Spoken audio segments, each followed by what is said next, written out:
Okay, I think that is everything that I needed to do. Welcome everyone. As many of you know, this is our weekly captain's game.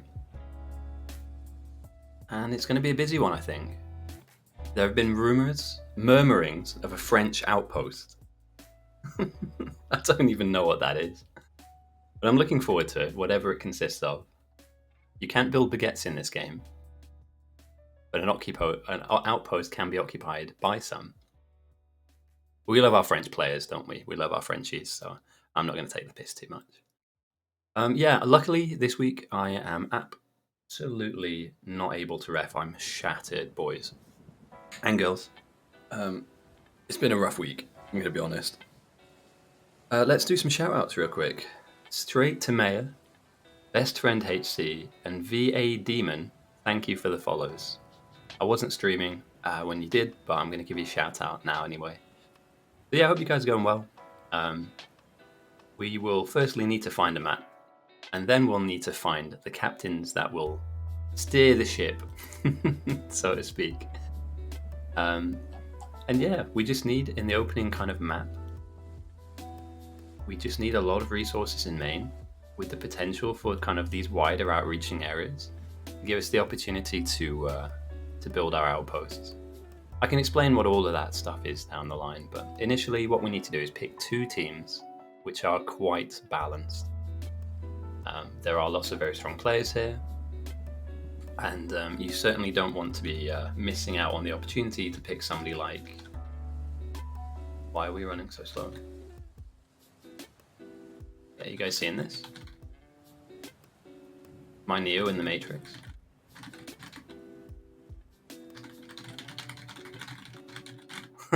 What is this?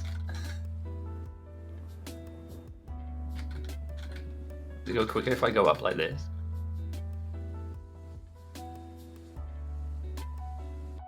Alright, this is new. Slow motion spectating, I like it. So yeah, the players are at the moment, they're looking to roll a good map. Like every map that we have is randomly generated, meaning that no 2 maps are ever the same. If you're in game, remember to join your team's voice chat. At the moment, everyone will be in general, and then down the line, once I think we're settling on this map. I didn't see the vote go through.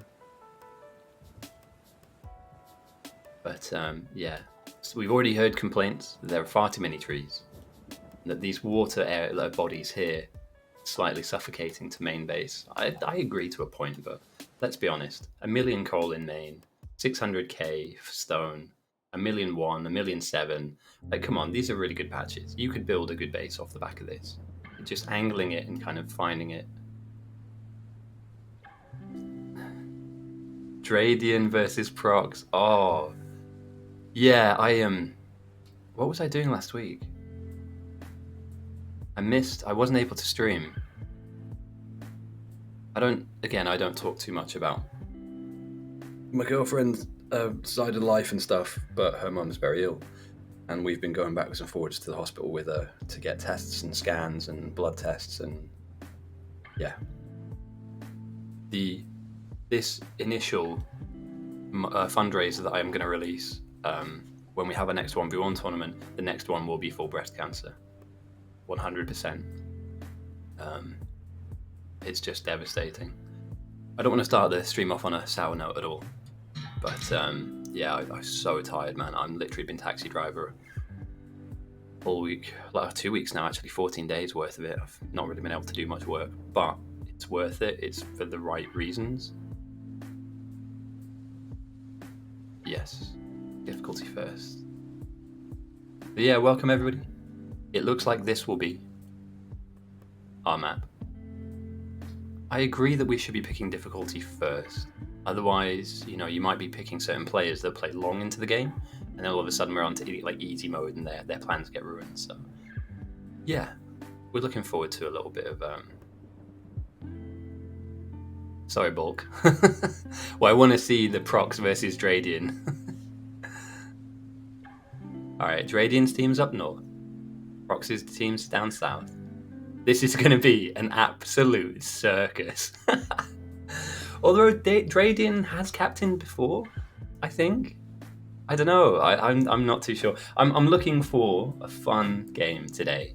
Obviously, it will be relatively even. I'd like to see who Dradian decides to pick as well, because we have a huge player pool here and some very strong people, including people like Tomato Requiem, who we've not seen in a while. MSSD, by the way. I don't know if you guys have been checking stats online, and let me throw you up the website that we've been using. I am so sure that MSSD is absolutely broken right now in terms of his win rate. Look at this. Just if you get a second, click on this. That's his win rate. Look at the games that he's won. There's like 15 in a row. Missing out on that pick early is huge. Kid you not. So I've started to craft my team for when I captain. That is one of the people that is coming on board. Even if he's not a native English speaker, this is what we need. This, Tomato Requiem, Swistus. There are a couple of people in here that genuinely are sleeper picks. So if you're picking a team, yeah, okay, you kind of want Everlord. He's very strong. Fire's strong. Cliff Build's good. I know, he hasn't been around for a while, but like that's a pretty solid win rate, right? So my take on this is that there are some clear, obvious picks, but there are also some people that have joined us recently. I'm the reason for that. Did you like destroy him in a set of games and then he's like, I'm not playing anymore? But yeah, so what I've been doing is I've been looking into the data as to who is and who isn't worth picking early on, because you don't get a lot of these early picks. People like Friendly Fire are very strong. Red Wraith, I played with him last night. Genuinely really good player to play with. I'm not just saying that. Well, I mean, we lost the game, but just really active, really helpful. Just making all the plays that you would also be making if you wanted to play for a win. So up north, we have outstanding Dradian Fordecker. Now again, Dradian has a very unique captain style, to say the very least. I don't know if that will work with some of these players, but we'll see.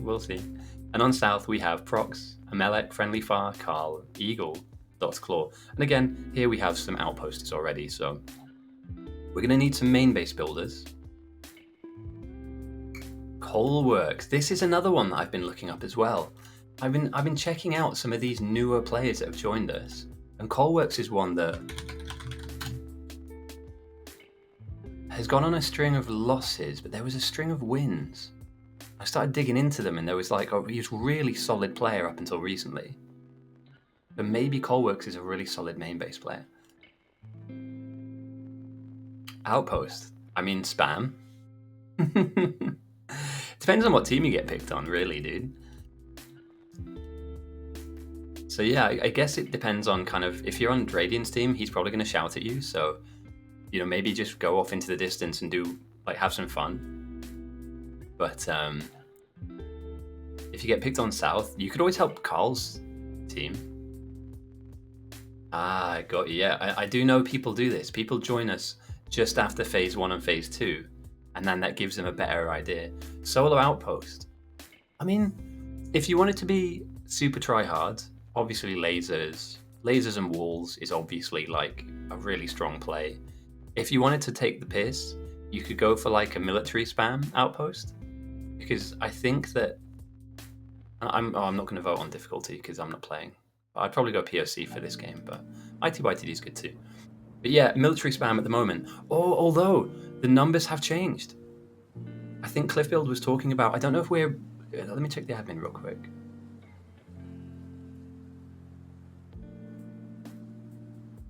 I don't know if we're implementing the new send mutagen numbers this game. I think we are actually, because it's the same server. Let me change this music as well. I'm actually falling asleep to this.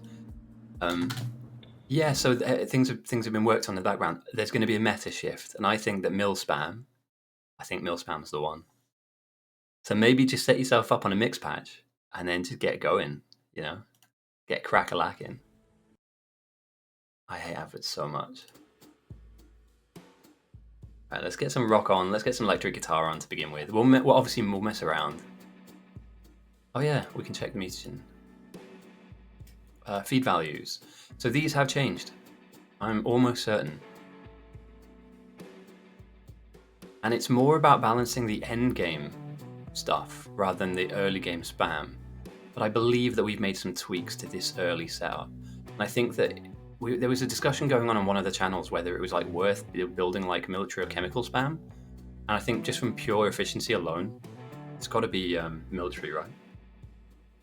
For me personally, if you look at the mutagen effective, you need a few more resources, but you can start multiplying correctly.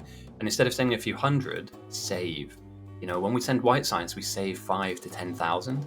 Imagine a 5k mil spam at the worst possible time. You could end a game. You genuinely could end a game that way.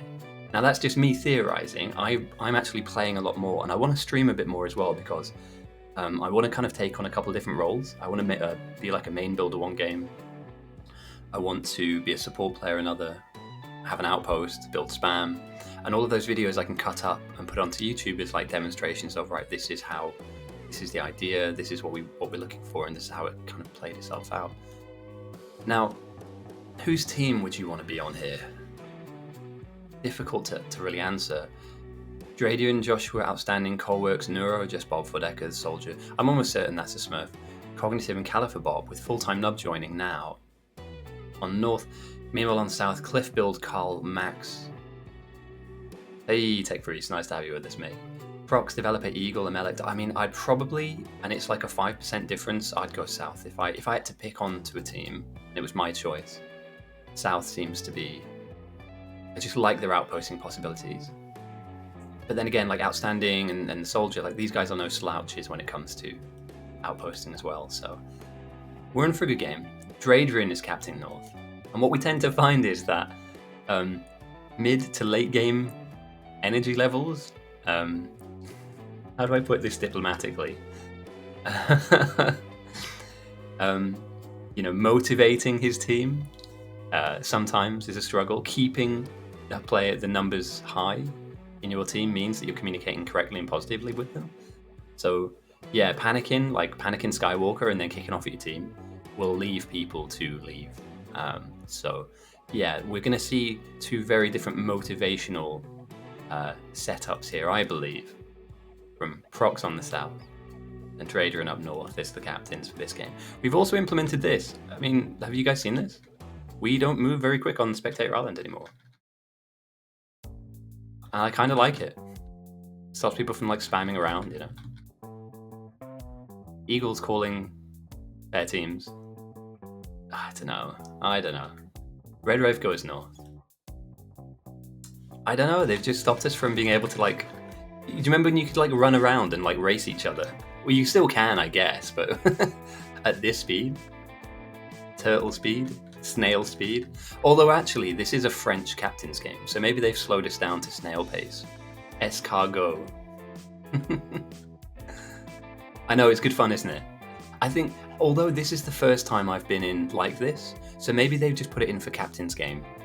I wasn't on Spectator Island just before. I was, but I wasn't running around, so it might just be something they've implemented to... Lodak's absolutely like about to explode.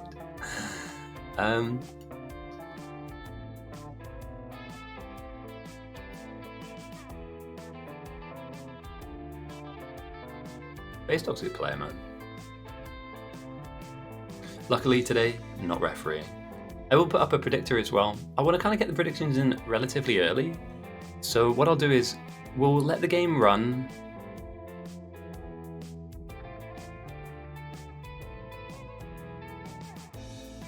Bodek is adding up Elo. Bodek is adding up the Elo. It doesn't really... I mean, I'm going to be honest. As long as you're 900 plus, I believe you know how to play the game well enough to play in a captain's game and have an influence. Yeah. Quick maths. Yeah, this is now a math stream. We're not here to do any of the game at all. Let me bring up my drawing tools real quick. Alright, let me ask my chat.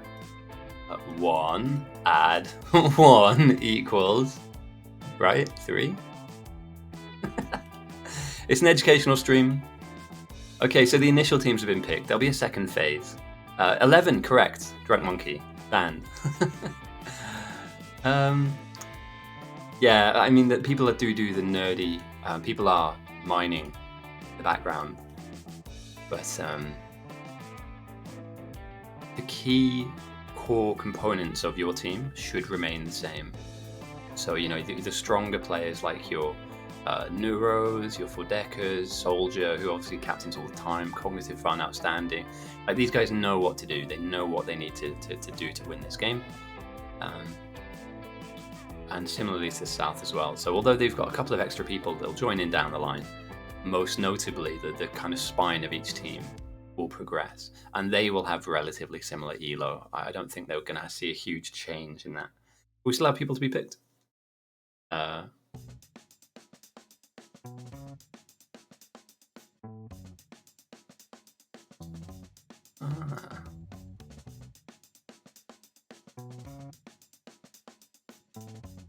Solo blue spam. Interesting. Dradian's Angels. Oh dear. And Southies. Isn't that like a Boston thing? Southies? Yeah, I swear that's something in reference to Boston. Dradian's Angels. Oh dear. Terrible. The meta now looks like it's shaping out that you need to have some kind of threat farming going on from the minute game starts, basically. So you need people on South and North to be doing that, which is great because some games we don't see that, and now we can look at the difference in, you know, the different methods and setups that are used. Carl's having problems staying in the game.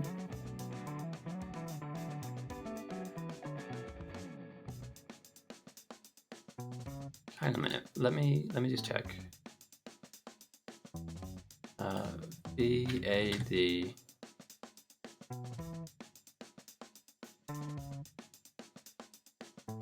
Oh, he's only got 2 games with us. Do you know what? We'll use this game.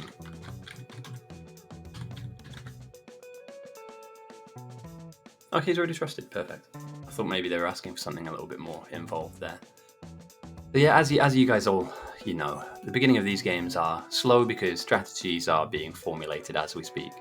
And big brain stuff is going on that we can't tap into. I'd love to, but if anybody on North was to hear me listening on South's plans, or South were to listen to me listening on North plans, then we could kind of disrupt a little bit. I'm keen, man. Like, there's some really nice patches out here. And Lower, where are you? Are you South or North? They picked you on North. Like, there's some... Where was it? I was looking just now. It was... here. You wouldn't even need to make use of most of this. You just need, like, a bit of the coal, some decent stone, and then pull as much of this out and a little bit of this copper out as you can. Like, just tapping the very edge of this might give you enough to do mill spam. And then the more confident you get and the larger the build is, you can just build your spam out here. And I've got a... Oh, do I send secret? No, I can't. I'm not allowed to influence like that. I'm not the referee today, but I've got a couple of documents which, like, every time I see a build I like screenshot it. If I can share that screenshot here in Discord, I will. But I've got a military spam that that's mega, that's really, really strong and very well optimized as well. So we're seeing almost 20 on 20. Lots of players still to be picked, or maybe just a few watching to begin with that later on will be picked. But yeah, let's take a scan around the map. I saw some uranium early on, so this is pretty close to main. You'd hope that on POC, we will see rockets and we will see nuclear builds, so I think the real deterministic factor on this game, main is your canvas. Oh, Lower's building main, got you. Like defensive capabilities, plugging gaps where bugs can flood through, solidifying defenses at the right time, not at the time where you're under attack, is key. And again, side swipes. How often do we see side swaps in this game? It's unreal. You know, for anybody that's new that's watching, it's okay. I will explain as we go what's happening. But for you guys that watch every week, it's not uncommon to see the bugs come at this angle, laterally into your base. Naturally, they will flood from the south to north and from the north to south towards your objective. But it's not beyond the realms of possibility that a wave of bugs will do that and pincer in. I like the lakes. There were some people complaining earlier on, but I kind of like it. It's nice. You don't get given that open space that you need, and you need to adapt by building some landfill. You know, you don't want this to sit in the middle of your base. So yeah, I'm really enjoying this. This could be, again, the operant word being could, a really nice defensive game. If you it depends obviously where they build their smelters, but you can wall yourself off really cheaply. I mean, this is a cheap, obviously, and if there's any gaps here, like way of building out that initial main with all of your smelting kind of in this area and with a bit of production here, right? Phase 1 for defense. Phase 2 in blue. Sorry if any of you guys like blue-green colorblind. Like phase 2 in blue, you could like expand all the way out here and begin land filling. I like it, man. I like it. Yeah, that's true. Yeah, you can. But one thing I would say is that oil, you don't necessarily, you can build oil outside your walls, and the bugs most of the time, and this isn't a 100% it guarantee, but if you were, for instance, to get all of this oil and pipe it back to main, bugs kind of don't really go for pump jacks, as long as you don't leave a radar by it. You can kind of get away with just plonking them out here and just piping it back through your walls. But early oil. Later you need loads. Oh, your main builder, let's go. Okay, let me start my prediction. Who wins? North. I'll give you 30, we'll have 30 minutes to ponder this. But the North's captain is Dradian, the South's captain is Prox. Just getting out of bed, no worries, mate. It's one of those days, isn't it? I don't know what it's like by you, but it's nice and sunny finally here, so. Let's go, Meep. You're up north, right? Meep's up north, or was Meep down south? Good luck. Good luck. You're up against Lower Dark Building Main in north, so. Yeah. Oh, beautiful, mate. Beautiful. What a great day. So far, 5,000 points have swung over to the south. And we're away. We've started. Friendly Fire is going to start blueprinting a couple of bits and pieces down. And again, very generous patches in this opening area. You're not going to be wanting for much here.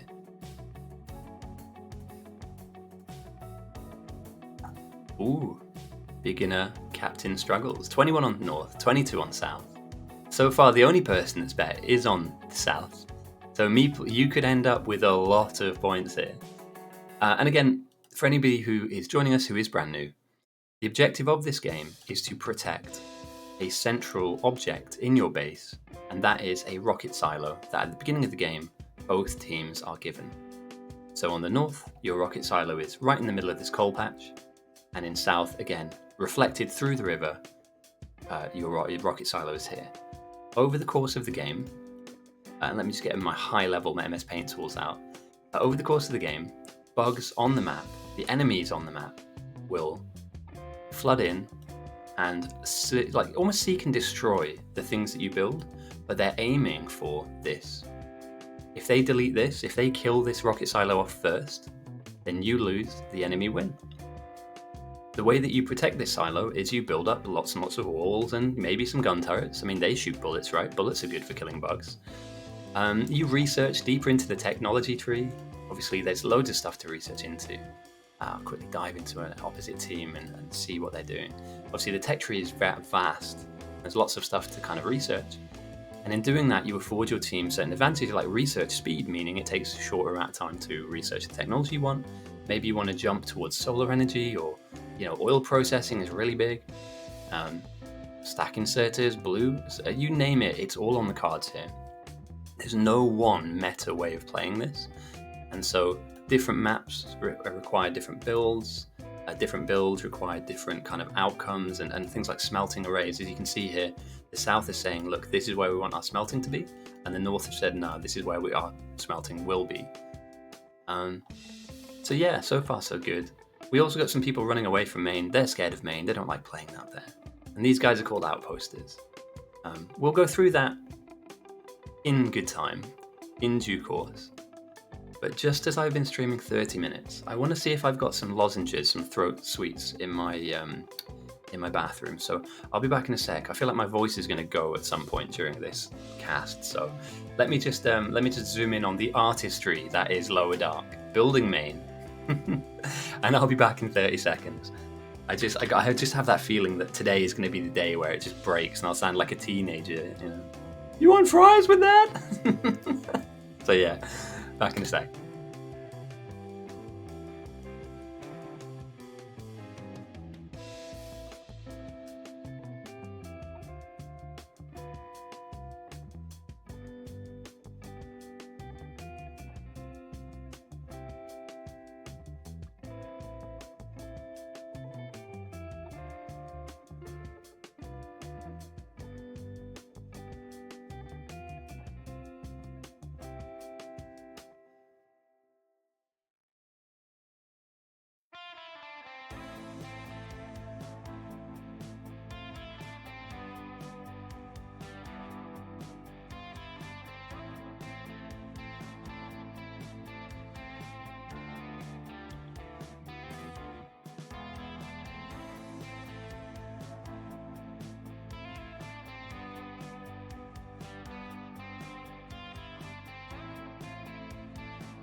Alright, awesome. I actually do have some, which makes me smile.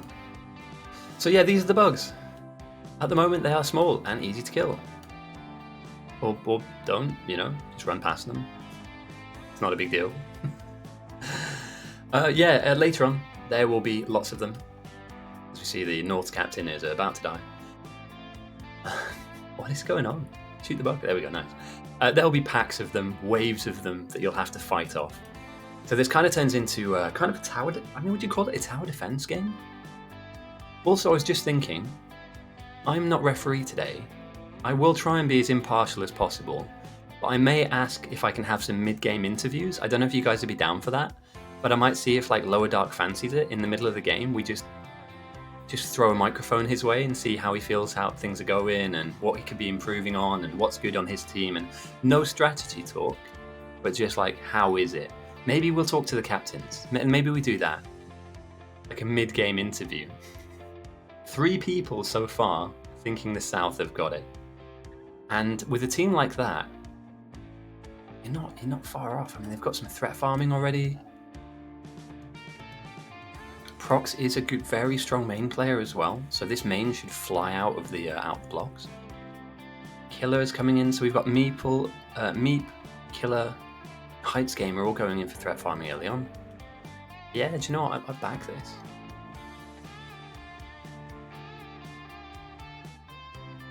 Got some people heading over here. Oh, that's nasty.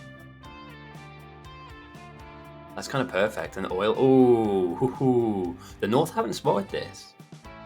Or maybe they have and they just don't prioritize it. They don't think this is a good idea.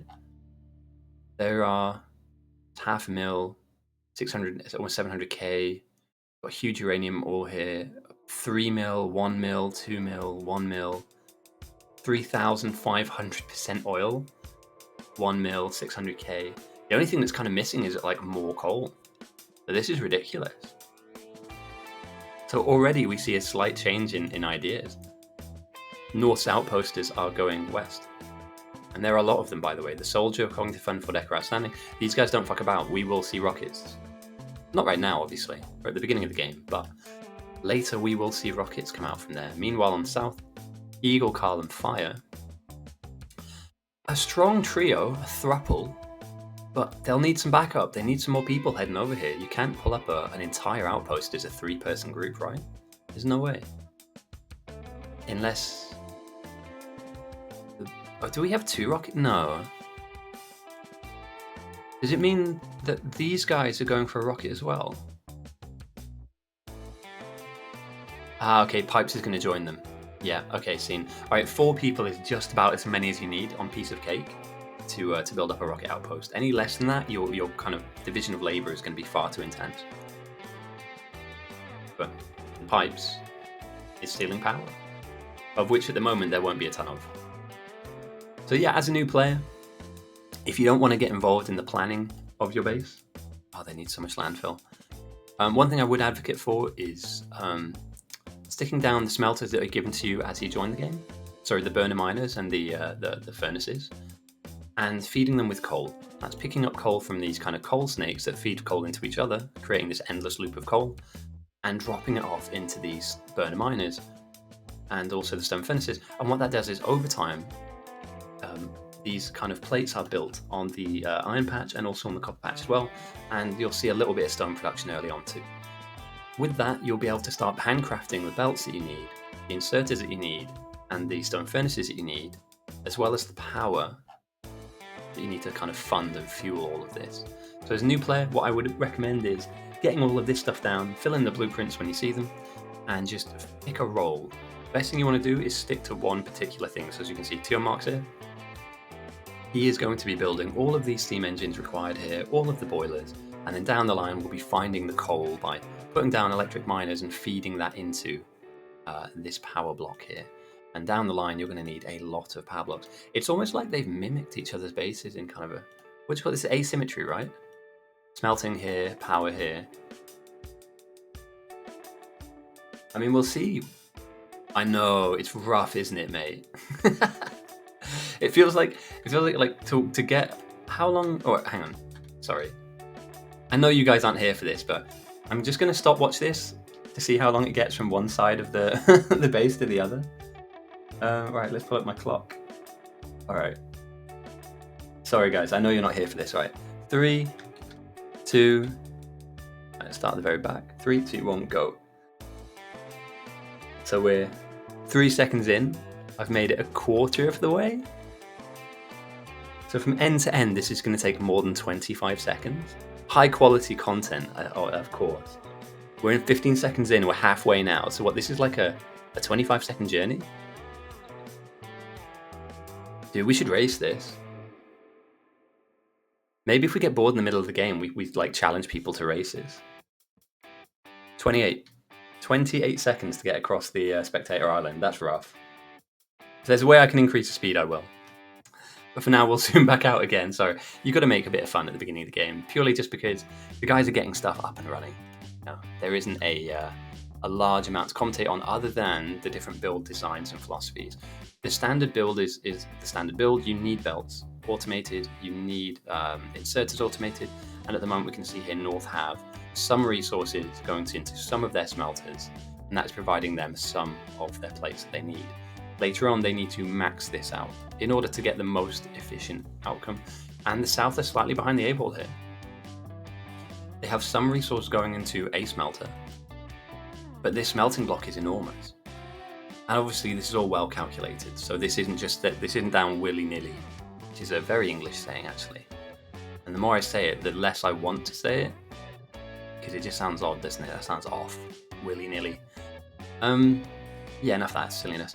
So you'll need to feed coal into this. Yeah, but the size of it though, if you can get it down, I mean, is this a little bit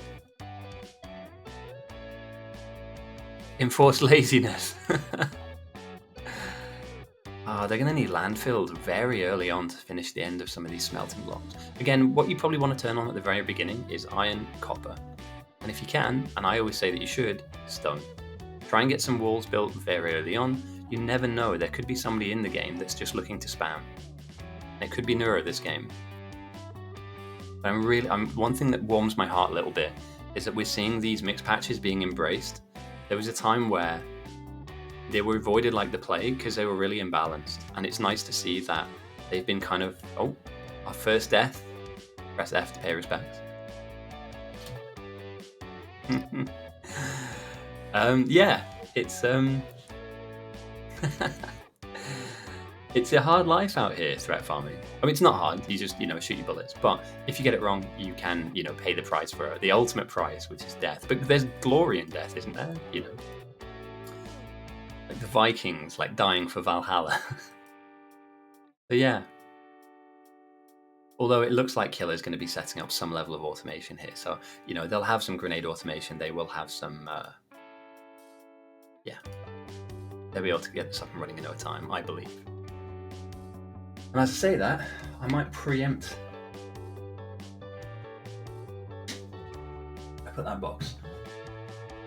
Let's have one of those now.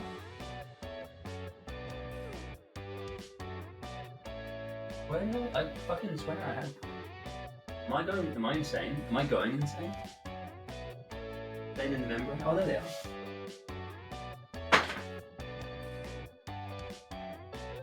I'll mute the mic whilst I take one of these. You don't want to hear this.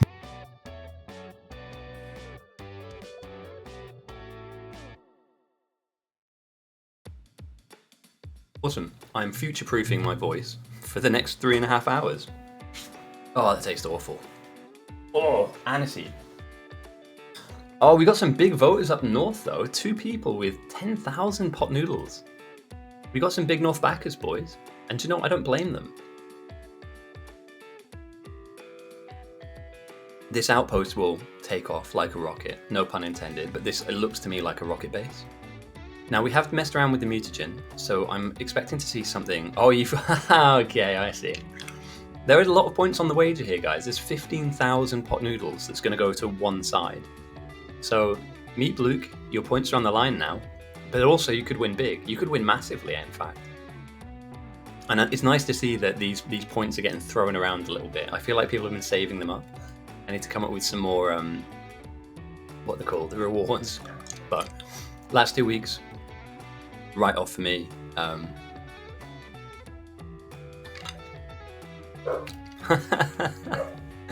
Seasick coming in for the north as well. Big northern love. You never know.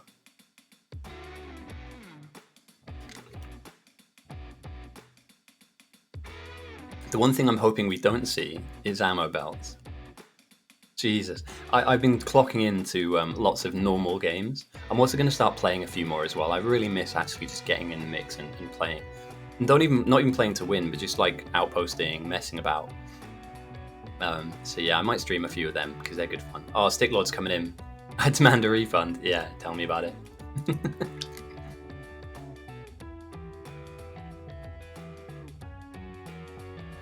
I wonder whose team Sticklord goes on to if he does play.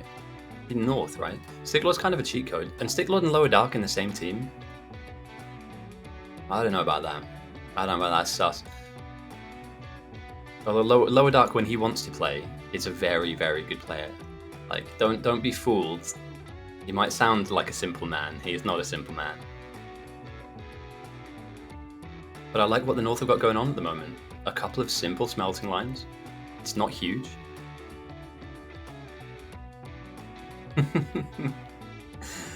Is that because you joined in with him? Is that because you bet with him or bet against him? Because there are some times when I'm playing with certain players and I'm like, oh yeah, we're definitely going to win this. And you're like, how did that happen? This guy always wins normally, like, and now I've lost.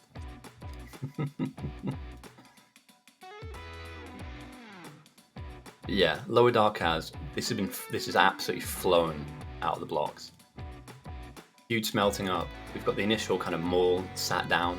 And the opening's 15-16 minutes. That's kind of impressive, actually, to have like a maul that's stacking more than a couple of items into boxes. Meanwhile, on South, they are there, but not really there yet. And again, we need to look at when science first ticks in for both teams. I kind of want to keep track of that stuff this game. I'm not the referee as well today, so I was hoping, if I can, to like interview some of the players in the middle of the game. So I may grab Lower Dark for a quick 5-minute chat, or see if Prox wants to have a chat. Not about their strategy, because I know there are a lot of snipers here, but just to see where their head's at. How's it going? Are you ahead? Are you where you want to be? You are absolutely going to see the paint skills in action, most notably because of this. Mr. Trump has left the game. Less said about that, the better. So the North haven't prioritized any amount of energy into an area like this. And if we take a look, the patches are enormous. No, you need to play, dude. Just play, honestly. Don't worry about chat for now. And remember to hop into your voice chat as well. There'll be lots of plans going on in the voice channel. This is a non-political stream, but yeah. The moment I wake up one day and I don't hear about certain individuals involved in American politics, the better. Head on to VC, mate. Ask them what can I do to make Biter Battles great again. Oh dear, you got me going now. Hop on. There's always a plan. Be careful. One thing I would say, RJD, your captain has a very interesting way of motivating his team, insofar as that he just sometimes won't. So be aware that there are different motivators on North. So listen, but if you need to mute, remember to mute as well.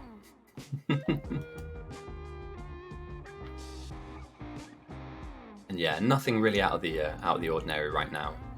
We've got the initial kind of mall with belts and gears going down. We should be seeing signs come in to frame very soon, actually. And we can see here now, yeah, this will be the initial green signs, and red signs is already being built. So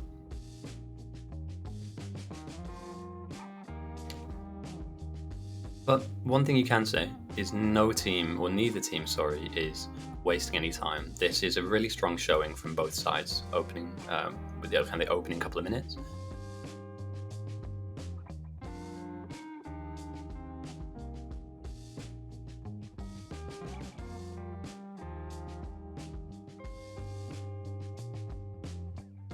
And yeah, I guess we just wait until we see that initial. I want to see red-green before I start checking in on research. But yeah, we've had some tweaks to the numbers, so sending might not be a priority. I don't think we might see some spam. I was talking to a few players. Oh, by the way, if any of you are in game listening in, those of you who have received a DM off me, I'll need a response very soon. I've been talking to most of you, of the people I'd like to recruit in Phase 1 for my captain's game. And I know that most of the people who I've already messaged are on board, but there are 2 or 3 of you that I need a response back from. I'm not willing to divulge the plan until I know that you want to get involved. I might not get you as a pick, but I want to assemble a bit of a shadows team in the background so that when I do captain a game, and I wanted to captain this game, but this week has been pretty hectic, that we're ready to go. And I've got some very, very interesting ideas I'd like to try out here. There are a couple of things that aren't necessarily prioritized on either side, or even normal games. So if you catch me in a normal game and see me doing something weird, and not weird as in like, you know, not playing or trolling, but like building in a weird way, we have some ideas, and I've been practicing in the background for a couple of different bits and pieces. So yeah, look out for that. And like I said, if I have messaged you, please get back to me. If you're not down or that date doesn't work for you, that's absolutely fine. But the goal for me is to assemble at least 10 to 12 very, very strong players, and try and get most of them on my team. And if I don't, we'll still win. But I feel like showing off a captain's game from a captain's perspective is probably what a lot of people have been waiting for. And, you know, I have a 100% win rate from last year. Not that that matters, but obviously I'm kind of a big deal. But remember to stay humble. It's not all about you, but it kind of is. And yeah, I think that's something that you guys might want to see. It's going to be a little bit less interactive between me and this chat, like the Twitch chat, but I've got a really specific thing I want to achieve. And yeah, we don't. It's not about me, but it is kind of fun. Now, I've got something very specific I want to achieve, and labs are down. Lovely. And I like this. It's kind of an obvious thing to say, but if we look at kind of the position where these labs are, and here we go. The bugs obviously are going to flood in, but you'd hope that beyond this area, we're going to start seeing things like, for instance, for North, like a wall that goes across here, you know, a wall that goes across here. Having the labs in this particular spot so low to the ground, that's a terrible circle, why did I do it? So low to the ground and close to the river means that the bugs have to fight their way through your base first, meaning that you can continually research whilst you're under attack. It's super important. You might literally be one research away from having the right laser upgrades or something very important. So yeah, I like the fact that Lower Dark has kept these labs low. and kind of close to the river. They still potentially could be attacked, but down the line, you can build walls here, easy. You know, down the line, you can expand out to kind of cover this gap and build a wall down here. And just keep them ticking over. You need them working all the way through. And almost like an inverted reflection, labs are going to go down in a very similarly, but kind of opposite position to the north. I like it. And they're not really wasting any time here. They are happening very quickly in terms of they're getting this stuff down. Although I do believe the north now have a clear advantage. Just in this early research, they have red and green down and it is working for them. It's now just about putting down as many labs as you can. The north's threat farm is not... It is just one person. I don't want to comment too heavily on this now, but I believe that the south have 3 dedicated threat farmers in Meeple, Killer, and Heights Gamer. And this thruple, this 3-person group, will be able to do huge damage to their side threat, dropping the number into the thousands. And I've always said doing it alone is fine. That can work. But if you can get a little mini team, I think 3 on a team of 23 is just about the perfect number. As one person is going back to reload, another can come in and continue on. As you get defenders, you can start to split up and really farm parts of this map and really drive the worms and the buildings back. And I love the fact that we're seeing this stone brick being implemented as well. It's such a nuanced little point, but when you play the very, very long games, sometimes making like nuanced little plays like that, it keeps you alive when the bugs do get strong. You know, obviously you run faster on this concrete, on these bricks. So you love to see it, and you hope that down the line they're able to build this out into a much larger area. But for now, Meeple is gathering up a small amount of bugs and shotgunning and grenading them down. It costs him very little amount of resources and is driving his threat into the negative. You'd imagine that with only 1 threat farmer on north, with a very similar amount of players, that they might look for an early spam to try and get the south away from threat farming, but I don't know. I'm not too sure. Labs go down. Is there enough room though? Are we not slightly cramping ourselves in here? What do we think about this? The 2-layered labs and what that goes all the way across. What you have to remember as well, guys, you cannot landfill this river. I think early game this is fine, but later you need to find a better way to do this. Maybe here even. Do you know what I mean? Like, just, you could have like a 4 deep. Yeah, that's wild. This might hurt them. This could be really dangerous for the south. What north have is the ability to layer their labs. And lab layering, if I can continue to say that without twisting my tongue, lab layering is really important. You know, the more of these that are on and that are working for you, the better. And let's check in on their research up north. Yeah, they are very much in need of switching this green science on, because they're building the belts that are required for it. And for any of you that don't know, and I say this every week, but obviously you guys all play the game, you know. To make tier 1 red signs, which gives you access to the most basic level of research, you'll need gear wheels, which are just made out of iron plates, put into an assembly machine, put on a belt. And then you just need copper plates, which you can smelt from copper or on coal.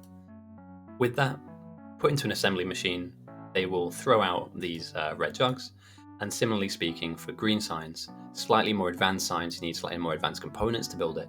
You'll need these yellow inserters, which need green chips, iron wheels, and steel iron plates, followed by belts, which are just iron plates and gear wheels. If you can feed them onto a belt, and we're missing the belt component here, but if you can feed them onto a belt, you will chuck out green signs. Now, this is a bit of a mistake from the south, from the north. They're miles ahead. And I know they're prepping for the next stage here, but not having green tick into their labs is kind of a big deal. But we have some small automated green coming in here, so I don't know. It's a mistake in the fact that you have everything you need. Oh, there we go. Somebody's fixed it, I guess. Perfect, yeah. And this forever evolving sushi belt, you know, eventually will kind of fill up with all the requisite ingredients, and it will feed into this green science, and it will finish off what they're researching. At the moment, as you can see, none of these labs are dancing with light. That's because they're not researching. But that's not a big deal. That is an interesting smelter going down there. What? Are they... You guys seen this? Why would you build like that? Is that not counterproductive? So wouldn't you build laterally? So just continue to build this way and just fill in that lake. I feel like throwing something like that down doesn't give you anything. I might be wrong. This seems odd. Unless maybe you're going to build now like an array across. So lots of vertical smelters over the water once you can get that. I don't know. That doesn't seem right to me. Like the North seem to have just figured out that they're just going to build laterally across and then fill in the requisite lakes needed to be filled in, giving them the space to finish off their smelting. But so far so good though for everybody. We do have red-green. I am worried about this. I'm saying it now. I'm not saying it's for failure, but you don't have as many labs. Diagonal. Wiggly smelting, mate. We had a Wiggly game once. It was terrible. Genuine. I thought I was having a stroke. Will the lack of depth of these signs built... Ah, here we go. Perfect. Somebody's figured it out. And they've realized they need more space. Because you don't want to be building in a box this big and be confined to that box. You need all of that excess room. Build layered research, layered labs. So I like this. I'm glad somebody has spotted this early and gone, do you know what? We'll have a couple down early and this will do some research for us, but as a long-term investment, we need more, and that more needs to be, here, basically. So good. A little bit of a mental adaptation there. And again, keeping those labs really close to the river means that the bugs have to fight all the way through into your base to even touch those labs, meaning they can research all day, all night, even under attack. As long as there's power to these bad boys, they will work for you and they will help you progress. Obviously, for anybody new that doesn't really know or hasn't played this game before, you start off with no research. You have a few items in your inventory, and the idea is to build up things that are automated for you. So this automated smelting, you don't have to do the smelting. These buildings do it for you because you fuel them with coal and the ore. You put power into them by fuel. We have some pings. Okay. Good news. And then, down the line, you build huge blocks of power. And down the line, we will see these all getting fed with coal. This is a lot for the opening game. The middle of the game to the late game, this won't be enough. So it looks big for now. But obviously, we have teams of 20, 24 and 24 at the moment, and that number will probably climb. So, you can imagine that down the line, you're going to need a lot more than this. I'm liking the fact that we've got 3 people. That's a huge steamer. Shit. Oh, you got me. That's a massive steamer right there. I don't know, is that Americanism, steamer? That means shit, right? Am I getting it wrong? Is that something else? Yeah, there's a big steamer coasting around the lake. It's huge though, and well done to Tio for getting this up, because as long as you can keep it alive, again, you don't want the bugs smashing this up. This will power you into the mid-game comfortably, so... Steamer, yeah, do you know what, let's go with that rather than the more disgusting version. Yeah, let's go with a boat. Hot heads. One thing we haven't come up with is nicknames for stuff, so maybe we can get that down this, Does that mean that if you build power, you're a master steamer? Big steam. Big steamy. Oh dear. Oh, I'm liking this though. Okay, so we're starting to see the beginnings of military science, and blue will go down from this blueprint. Again, it doesn't count until it's down, until that research is in our labs. But at the moment, this is really comfortable for the North. I really like what they've done with their base. And the South are... Yeah, they're kind of they're spluttering into existence. But with large plans to continue. I don't know. Do you know what? I don't think they're so far behind that it's kind of like the North have won the early game. Let's check in on the outposts, actually. That's probably a better indicator as to where the game state really is. The South outpost with Carl Pipes. Effectively, we'll call this TSG, the TSG outpost. I mean, they've got the basic mall up. There are enough resources out here. Get a base, so I'm kind of worried about oil. Although you can grab... decent amount of oil around, but it's kind of bare bones for oil out here.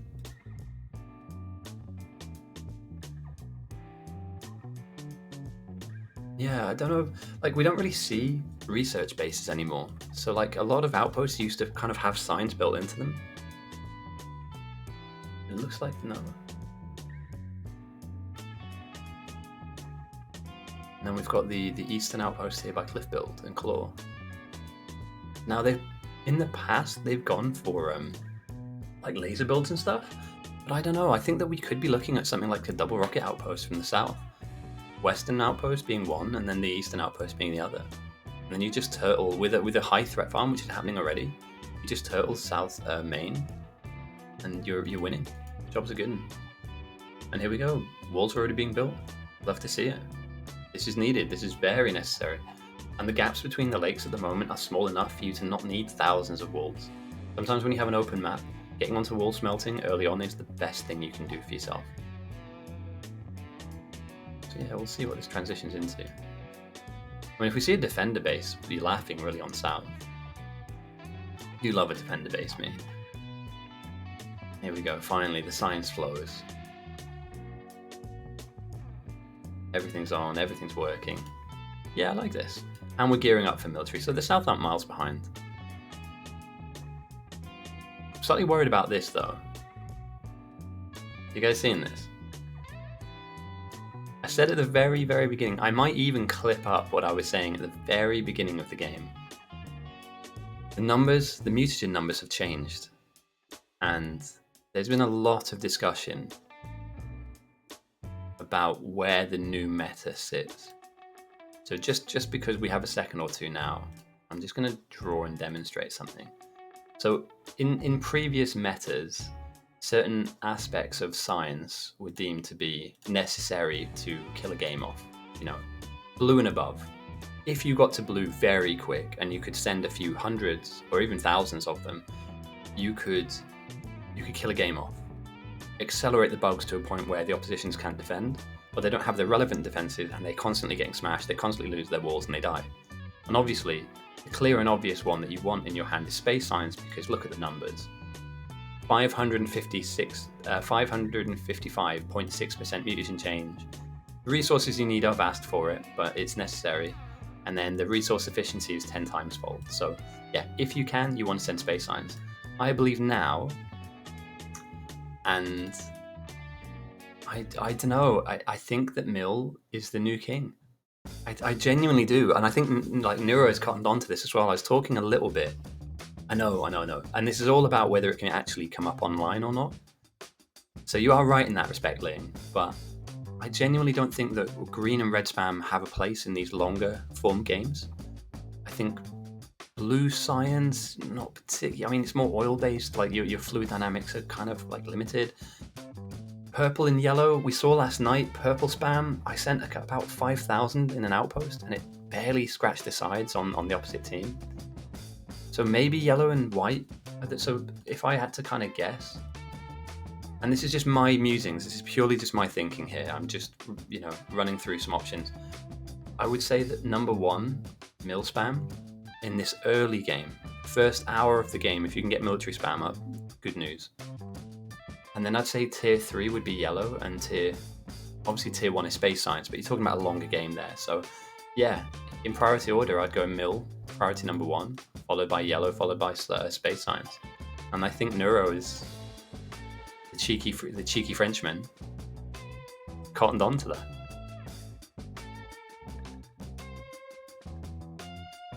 But we'll see. We'll have to wait and see. These games are long, protracted at times. All blue go... Okay, so you went for a blue throw. Was this recently? Because we have patched recently, Ling. And I think we patched recently in the last few days. So if you haven't played for a week, things are different now. I believe we've been tweaking, I think is the right word, balancing some of the numbers. But I've been saying this for a long time now. I really want to play against the really strong AI. Smelting being blocked. Oh yeah, and this is the folly of mixed builds. If you can't get rid of the excess resources, it kind of fucks you a little bit. Like, which is why optimizing this stuff is sometimes a nightmare. Sometimes you genuinely need to start yanking out. Say for instance you're overproducing, and you're constantly having blockages, and that really pertains mostly to having stone come through. Now, top tip, if you're me or if you're doing these ones, I would go for stone first. You're not going to get a lot of them coming out, but when you need them, they get jammed up in lines like this. Power is dead. Oh, power is dead. What happened here, boys? Somebody pulling pumps out of the ground? Or they just disconnect? How? Oh, it's a different power network. Okay, somebody pulled a pole up. I was going to say, that sucks. I think that there are plays you can make with these mixed patches, but you've got to be subtle in how you go about making them. And again, here walls will be an issue unless there's a decent stone patch here you could use to smelt with. Hey, problem solved. Yeah, slow asserters, man.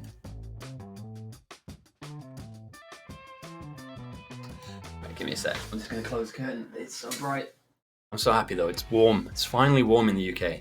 Hopefully it's warm where you guys are too. Alright, Rutan. What's Rutan's plan up here? Ore is going into a box. Boxing up his ore. The ore is then going into stone furnaces. He's really into his boxes. Hey man, don't slander our 1 week of summer. We get 7 days. Let's check Rutan out, because this is either like some really high level stuff or genuine someone who's very new. But I don't. He has 14 games. He started playing with us 5 days ago.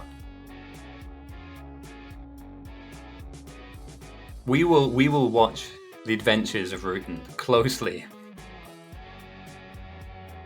Yeah, I've been out a little bit too with the dog. I love it. Shorts and t-shirt weather, genuine.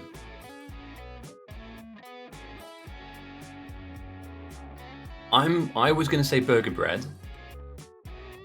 It's not Whisper. I was going to say burger bread, but I haven't seen him play in a long time. It's certainly not ZEM. Surely not. Oh, you got to take a safety coat just in case.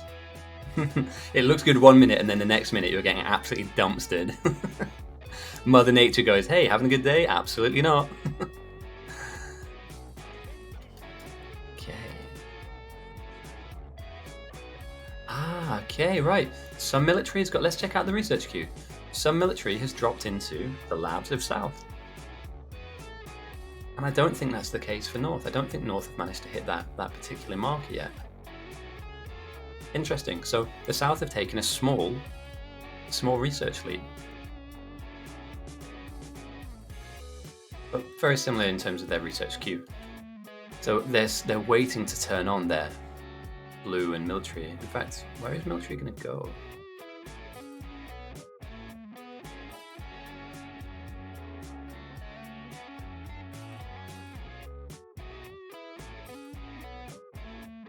Weekly bike. Oh, it's just so much nice. I don't know what it is. In fact, I know what it is. It's because it's warm and it's sunny, but there's just something very morale boosting about that.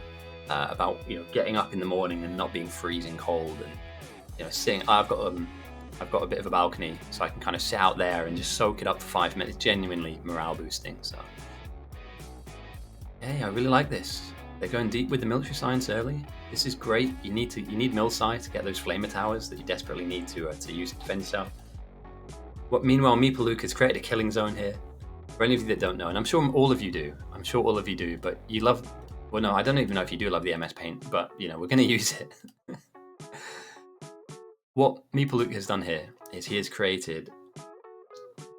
Yeah, no, I clip myself in and just dangle. I'm a dangler. Meeple Luke is aggressing the bugs by walking into their territory and then retreating and effectively spiraling closer and closer and closer like a hurricane of pain. And as the bugs kind of aggress onto him, he can kind of throw a grenade as they pack into where he is, and we can just see there into the center of this kind of area, and one grenade will kill off a group of about 10 to 15 bugs at a time. I love it, man. It's my favorite thing. I wouldn't stream if I didn't. No, I would stream actually. I'd need to find a way to stream without it. And with this relatively cheap investment of one grenade and some fish to heal yourself, the threat's going down really nicely at minus 1600. So I believe that Heights is going to come on. I just tolerate the talking. Fair enough. Fair enough. At least he's honest. It still makes me smile. One of the comments I had was, this guy streams so he could talk about how great he is for 5 hours. I don't get it. He wasn't talking about the game. He just talked about how legendary he was. And I think the person was being serious because they haven't commented on any other of my videos. I have a troll, by the way. I fucking hilarious, mate. There's somebody who fell out with me. Actually, no, that's not even the right way to put it. There's somebody who had a problem with me. I didn't fall out with them because I didn't have an issue at all. And literally the same day, every single one of my YouTube videos had exactly 1 dislike. And all of my Twitch streams got reported. They got flagged. So he went through all of my stuff and was like, black flag, inappropriate content. And obviously, when anybody that moderates Twitch will know, there are things like, some words that are said that will flag up. You say the N word, that will flag, etc.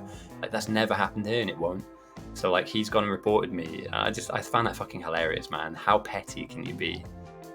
So that made me smile. I was like, mate, you've got a problem, not me. Or you might have a problem with me, but I'm fine, mate. Yeah. So yeah, welcome to another 5 hours of me talking about how great I am, followed by some Factorio commentary. I don't mind, mate. Do you know what? You're going to live a long North Scott. Ooh, is it working though? It is. Ooh, it's well funded. Where's their mill site though? Have I missed their mill site completely?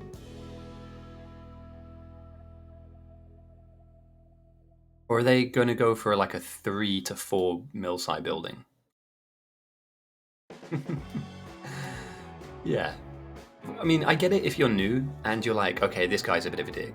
I completely understand that, but for any of you guys that have been here for more than one stream, it's all just a bit of fun and games.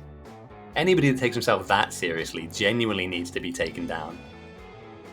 But is he... My worry is that this is for spam. In fact, I know this is for spam, so like, is he going to walk some over for labs? Because I think this is just for spam. That's why these belts are going to kind of feed into a box. So, yeah, ooh, Coalwork's coming. Ooh, Dane Dirty. This is old school. This is definitely a Smurf. I don't care who you are. This person here has played a lot of this game mode before. It's not normal at 45 minutes to be looking to blue spam unless you know what you're doing. And this guy knows what he's doing. Holy... This is a Smurf. I'm calling it now. And the outposts are slowly but surely increasing. The size, volume, shape, progressing themselves on. So I will check back on these, but kind of like down the line. Down the line, we'll get there. At the moment, the kind of main thrust that I want to keep focus on is number 1, the threat farm. And number 2, the differences in build. And yeah, I mean, it's great to have blue. It is. It's awesome. Like, this is a great timing to grab blue as well. I just, unless...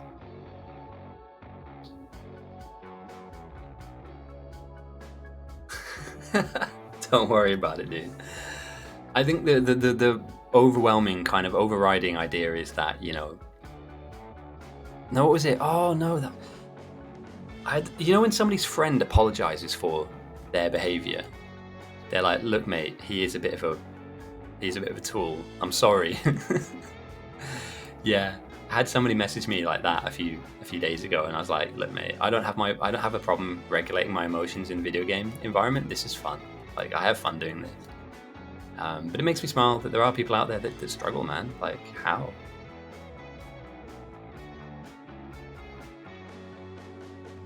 Yeah, unless he pipes this back. All right, I thought initially this was spam, but could this just pipe back to main?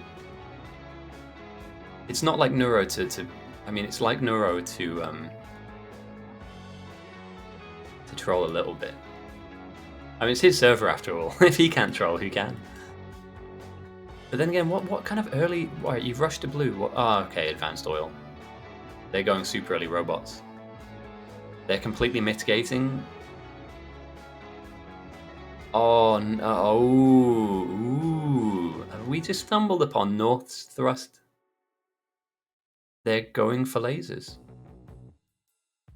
They're going for lasers really early.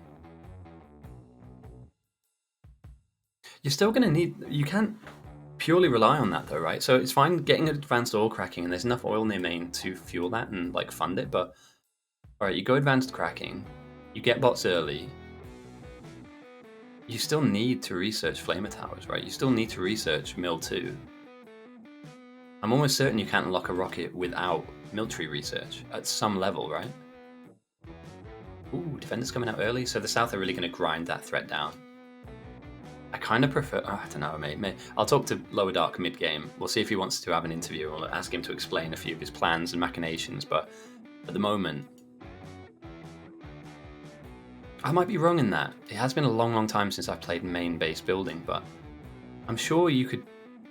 The thing is, with bots, you could easily just place a load them down, and like near the end of the game, it's just we rely on flame towers very early on. That's interesting. I don't think we've seen that before. That's an adaptation. Because obviously most mains will build all the sciences, apart from white science, and some outposts will do that. The fact that Lower Dark has chosen to not go for mill site, you're kind of like not needing to spend your time and energy getting down a science that's not particularly useful for you. Unless you go down the defender route, unless you go down the threat farmer route. So this is the South investing relatively heavily in threat farming by having things like follower robot counts. But they'll get blew up in time for advanced oil. So they're just prioritizing defense a little bit more. And if I was the South, I'd be kind of happier with... Yeah, I don't know. Like, it's great getting lasers and bots up early, but if the threat is pretty minging... Yeah. I'm just thinking, like, if you don't have flame towers... and lasers, but not the power infrastructure. I mean, they've got decent power, right? But I would commit heavily. I'd commit heavier, to this.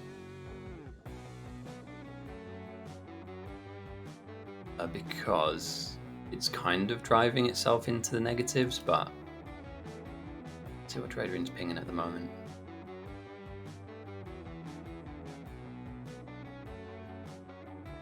It's not ideal. You know, to fund... Now, conversely, you look at what the South have got down at the moment. This is quite smart. You know, they've identified a small coal patch they can kind of add in and supplement coal belt coming across. And they can keep pushing that across because here we go, there's more coal, and also, bang, a little bit of oil as well for main. So yeah, big, like, Tio Marks has done all of this on his own. I'm sure maybe some people have helped him, but like, just getting this down and... Yeah, huge, man. That's massive. And then it looks like we've got some oil processing coming down. So the South are behind in oil, ahead in mill site, and ahead in threat farm. In terms of research, they have like a decent amount of labs down, but we've got 26 and 25 actually, and we're about just about to hit the hour mark. So don't hate this.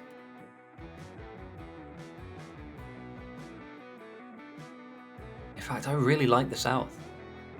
Now again, the North have a huge outpost, obviously, and these guys are fast. You know, they will get to a rocket quick. You know, a 3-hour 20 or even a sub 3-hour 20 rocket we will potentially see from one of these sides. But again, you've got Carl, Pipes, Smiling, Eagle, Fire Heroes too. It's, at the moment, I would say it's on a coin flip. The real difference, and the real difference maker here, is what is the function of this area? What are we doing exactly here? If it's a laser outpost, awesome, love to see it. Could this be anything more?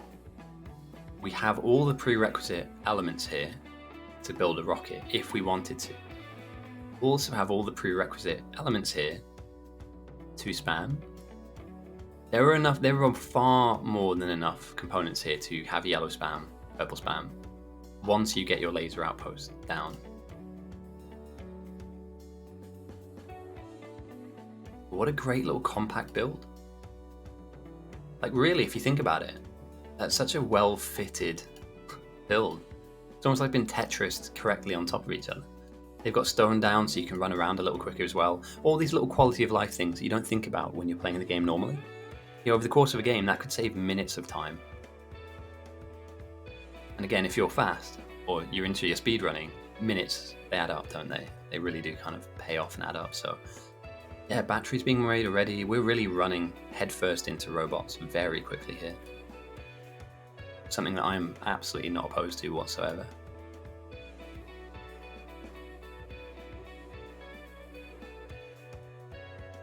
I'm impressed. Although, here's the counterpoint that I'm going to put to us as a group. When we, in about 30 minutes time, maybe 40, probably 40 minutes from now, the North needs to defend themselves at some point, right? It's great running to lasers, it's great. Oh, Sarim, I missed your follow. Thank you. I'm sorry. Sarim44, thank you for the follow. I think I was away getting a lozenge throat thing because I think my voice is going to explode today. Yeah, thank you, mate. Hope you're having a good weekend. I hope it's warm where you are. It's warm here. Or warmer than it has been, so happy for that. At some point, yeah, it's going to give way. You know, I believe Ascend will happen, which will crowbar the Evo up, the threat into the positive. And at that point, it's what do you have to defend? Oven soup. I may need to kind of pioneer oven soup into some kind of recipe, you know. Brute force oven soup into the culinary linguistics. All you've got to do is have Gordon Ramsay say it once, and it's a thing.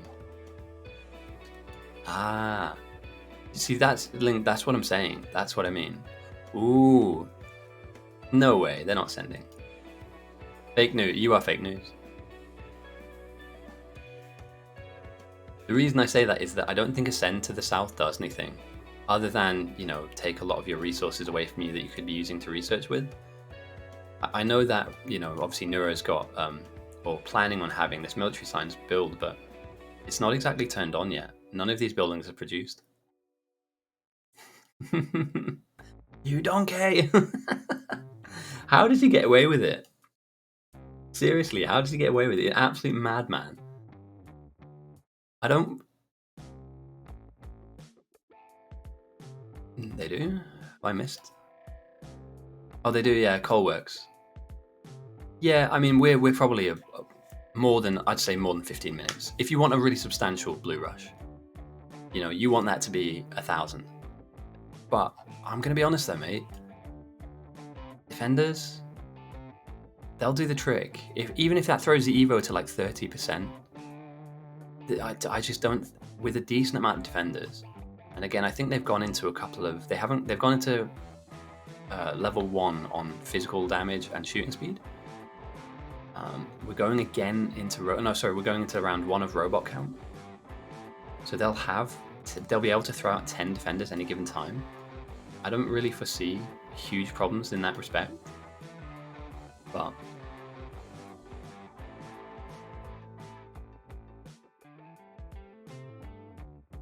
maybe the South are in for some trouble. I don't know. You are fake news. Again, can't state this enough. This is great to see. Everything that you could possibly need with stuff buffered on the belt.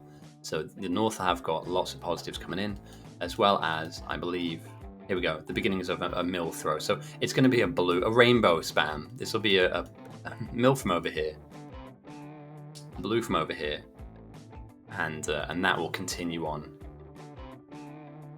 It potentially could though, but at the 2-hour mark, I mean, you're hoping that some kind of a wall is down, a very kind of conventional flamer wall. I'm not sold on, like, don't get me wrong, it will be impactful. But I just don't, we're on piece of cake as well. I think this goes to the end. I think we get into the late game here, with one team being under more pressure than the other. But yeah, you'll see when those defenders kick in, just how far you can drive that threat down. Like, you need about 20 on each person, and you're laughing. You're absolutely laughing. I do like a bit of early aggression, though. You don't want to. The thing for commentary-wise is a lot of these games are quite dry. Nothing really happens until suddenly the end, and then it all explodes into madness. So, yeah, they're not producing yet, but when they do, hopefully, we can get a load of those defenders spewing out, because we're not far away from some kind of aggression. And again, it all comes back down to, like, how safe are you?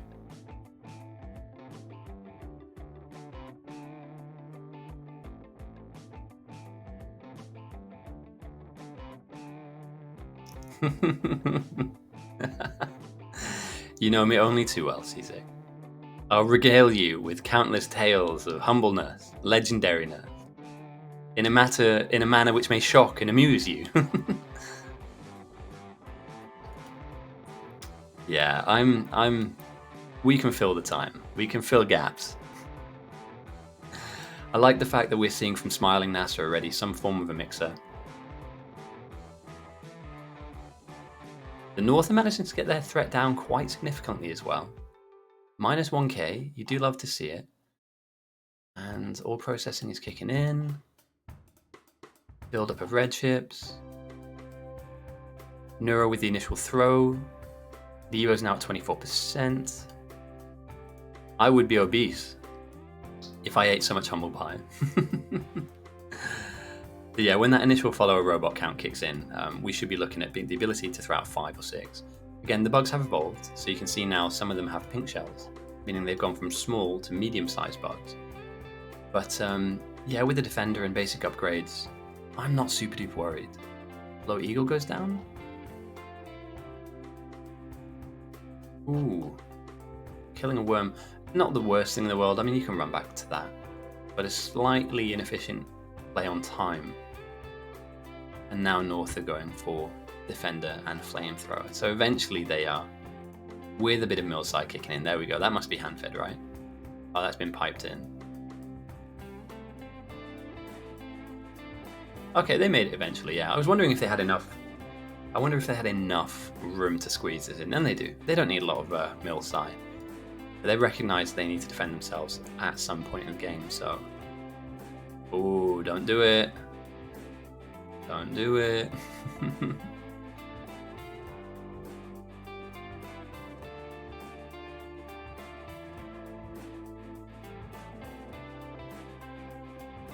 Yeah, 24% is not too bad.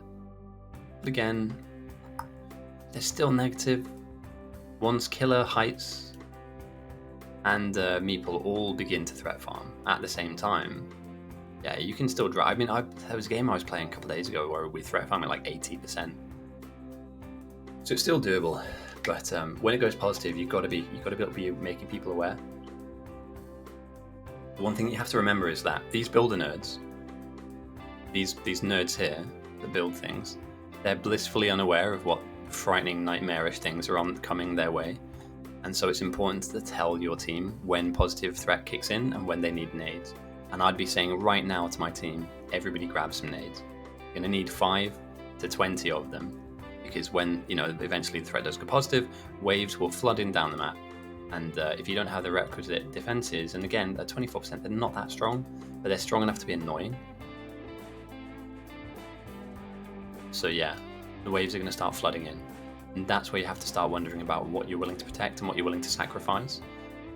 We should see a couple of grenade buildings, here we go, at the end of each line. 40s, so yeah. If you're in South and you're a builder, grab some, mate, you need it. You don't just get to build all the way through the game. You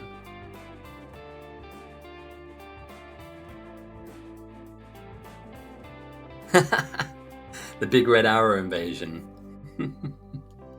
I think there were plans for when Ragnarok was away to kind of to have a boss called Ragnarok. Like if you sent a certain amount of signs, you could like effectively have like one big French boss. You know, like a little scarf, a beret, a baguette. And that's not racist. It's stereotypical. That's what they all look like, right? Oh, nightmares. It does look like defenders are not coming up as fast as needed. And again, just so that for any of you that don't know, here we go. The first wave. You need. Have you got a grenade? Oh, shooting them's fine too. You'll need electronic gears, iron wheels, and piercing magazines to come into these buildings in order for them to spit out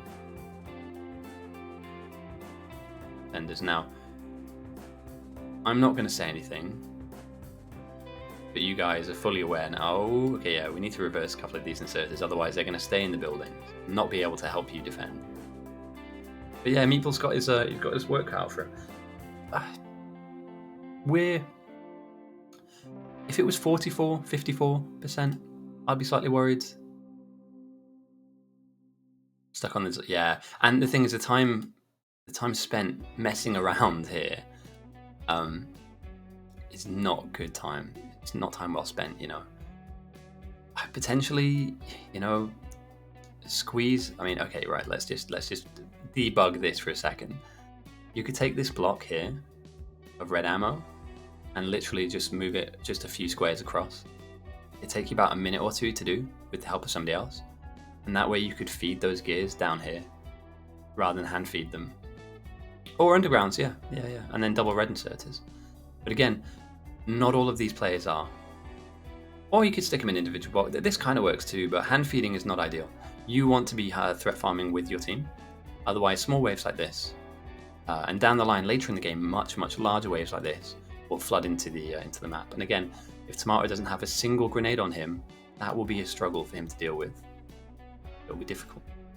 So let's follow this wave. Let's see where a small wave of 24% bugs goes.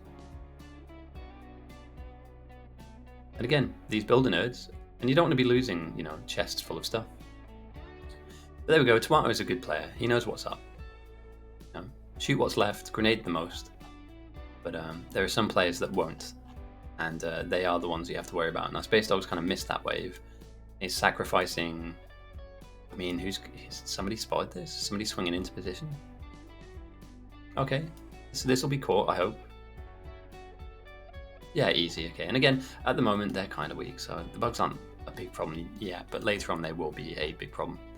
What are the outputs working on? We're looking at red ships here, moving into, ooh, okay, the very early stuff.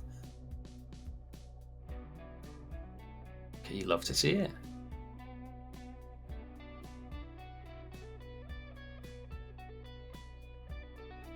Space Dog, it's a piece of cake, not ITYTD. The blue rush will get us, he says. Space Dog nervous. Neuro building up the middle side. And there'll come a point where, you know, I reckon you throw 1,000. 500 will do. That's bumped the number up from 24 to 30. 31. And now there are 1,200 entities on the map to kill. So hopefully these guys have managed to get their defenders sorted. And they need a couple of bodies here. You need to drag some bodies out here now. You can still drive the number back, but you need more people. Cole works with a massive send, 784 blue, goes across to the southeast, and we're now looking at 44%. Yep. 13% increase and almost 3,000 increase in threat, leaving us with, at the 1 hour and 5 minute mark, a 44% strength enemy. I always say this, I say this every week, about the 1 hour and 30 minute mark, walls need to at least be defined by a single wall surrounding a base. And here we go, Prox has started working on that now. Fantastic. Now again, he could probably use a hand, but you know, just having this here initially is worth doing. So here we go, we've got a couple of helpers coming in to drop some walls, stick down these flamer turrets. I wonder where they came from. Oh, that's scary, isn't it?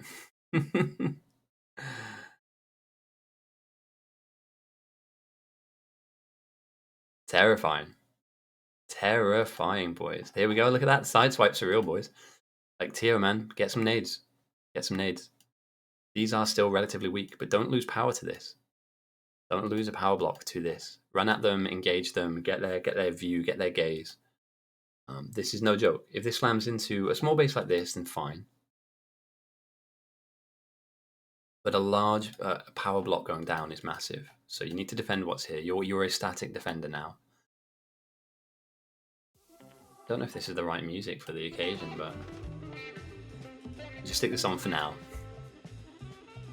And again, guys, tell me if the music's too loud or if it's too quiet, whatever. We'll mess around with the levels. Each playlist is a little bit louder or quieter than the last.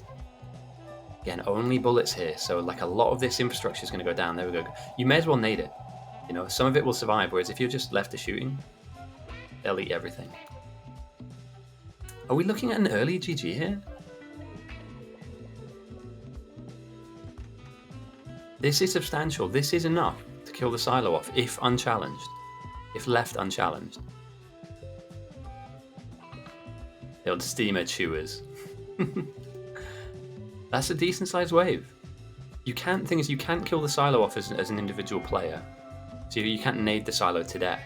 But there's one player here and there's an enormous wave. And an hour in, if they all decide to aggress onto the silo, they can drop this. And they are starting to drop it. Has anybody spotted this other than one more? Again, they're weak. And he's done a good job of kiting them away, but this is not ideal. We're at the sub 4k health now. 3.8. 3.5. A third health. 3.3. 3.2. 3.1. Yellow health on the silo at 1 hour. I mean, fair enough, the blue rush has been good, but there needs to be a serious look at where these guys are coming in from. Where are our walls, boys? Where are our walls? We have some mixed melting here, but I don't think that's going to turn into anything. And these waves are... Yeah, these waves are no joke. Again, this is how you defend a wall with some flamers at the moment. The wall doesn't even need to be big, it just needs to be a barrier, a buffer. They are still continuing to threat farm because there is value in this. What GK needs to do is run deep into enemy territory and aggress some of these buildings. There we go. Start killing off some of the worms as well. They do have a certain portion of threat attributed to them. So by killing off some of the buildings, you can drop the threat quickly. But again, squeaky bum time is an English saying that we would use. And we mentioned this earlier on about oil. If you don't stick a radar down, they tend not to go for your oil stuff. You know, if they just hadn't stuck that radar down, this stuff would all still be living and this group would have just swept on by. Now, what's next in line? Well, blue signs, oil cracking. Does Amelik have anything for this? This is pretty egregious. And they're quick as well. You must have a grenade main. No, come on. Guys, if you're building in main, you need to have some defensive. It's here. You have boxes of them. Pick them up. Goodbye, blue signs. Mango Bota, are you the man for the hour? Are you the person for the moment? Do you have any nades? He does. Even if you drop a half of this wave and then go down, the brown trousers, yeah, the French pleats. Great play there. And I mean, I don't really know Mango Bota. Great play. Just nade the wave. Even if you go down, if you take out 2 to 3 packs, it just leaves a few to deal with at the end. Yeah, squeaky bum time, boys. Again, some defenses are going down, and this is what you love to see. And this is how you deal with the pressure that gets put onto you very early on. But that said, it's a lot of pressure to deal with, and there's lots of bodies up here trying to fight this and fix this. So, yeah, you love to see it. Defenders are still continually being built. I would maybe take the box away from the wall, but that's fine. No. We will look at as well what the North are up to. But well done to the South. They've absorbed that pressure relatively well. And as long as we don't see waves continue to flood in through here, then we're going to be okay. We're going to be alright. Meanwhile, it looks like some absolutely horrific smelting columns are being created. And this will give us our end game, late game stuff. Again, I said this before, Low Dark, he's a bit of a meme lord, but he does know how to play. He does know how to play very quick as well, so yeah. Right, let's get some water on. And then we'll chicken on the outpost, because the outposts may also be under a bit of pressure as well. Look at that, perfect timing. It's almost like it's scripted. And again, if Carl Smiling pipes or fire go down here, that's massive because the distance they have to run. And again, look, we've already seen a huge hit now to their build. They're still in the process of getting up. Oh dear. This actually happened 2 days ago. I'm just, this was behind closed doors. I paid everybody off. And I just said, look, here's the script. Neuro's building military. Yeah, I mean, this is the counter. And again, like, have the North looked at any defensive builds? I mean, do we have any building of walls or not particularly? It's in their smelting column though, right? So we do. All right, 3.1k, 400. They have the resources available, but Neuro. Does anybody want to tell me what's wrong with this picture right now? Just me? I'm smiling, but I'm crying at the same time. Yeah, I'm out. GG's. Yeah, a purple send would cripple the North. Again, you can't just send 100. You need to be sending hundreds, if not thousands, if you can. But that would mean that.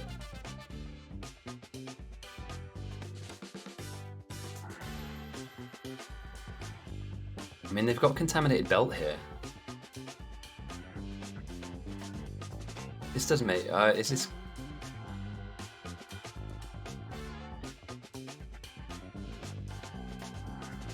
This isn't healthy for their prod ones. Then this will back up underground as well. Oh no. Tainted lines. Never mind. So yeah, those guys are going for that. These guys are going for a rocket, I'm almost certain. But does mill crowbar north a little bit? It does, in many ways actually.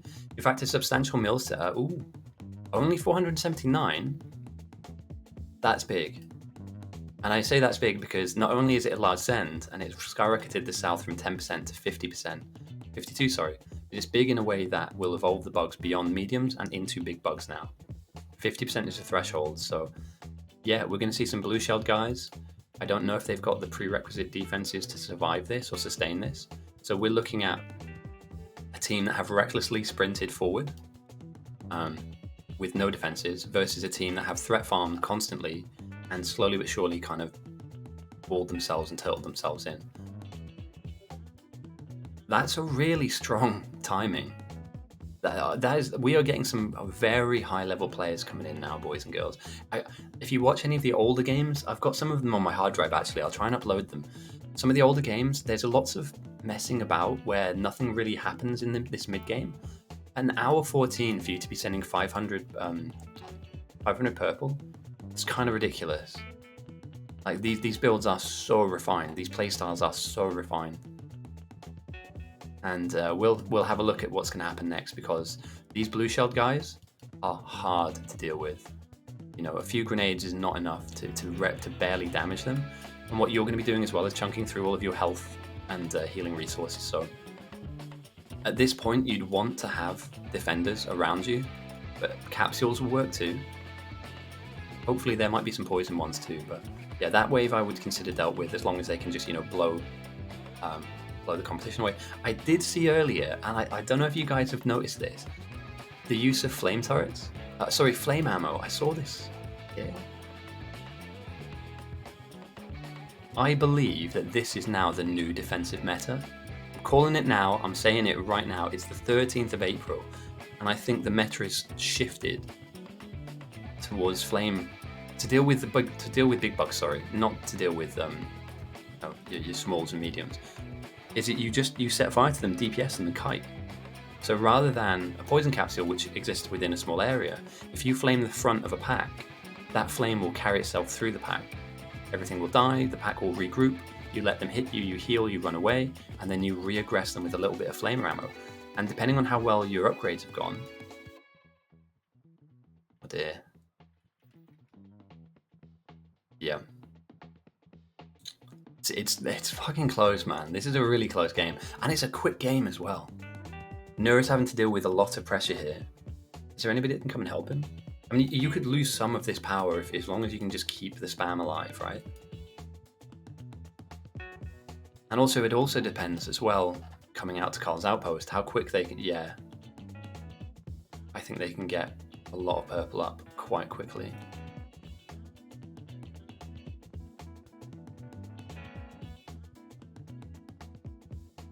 Look at it, it's 58.6 against 58.2. We're an hour and 17 minutes in, and most games... Oh, sorry. Historically, at this point, these teams aren't at this spot at this point. Bots are in North's main. There's almost 300 of them. That's fantastic timings. It's nothing compared to speedrunners, but if you think trying to coordinate 26 people on either team to work together to one solid plan with multiple outposts through multiple languages, nationalities, ideas of how to play the game, it's impressive. It's very, very impressive to coordinate all of this.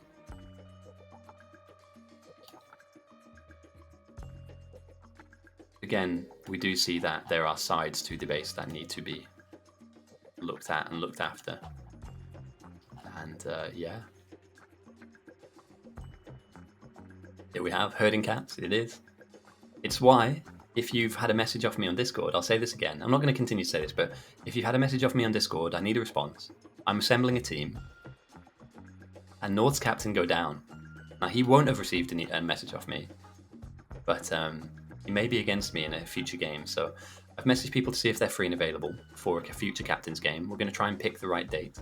I'm going to try and sneak as many of you into my team as possible. I have a document, it's called El Plan.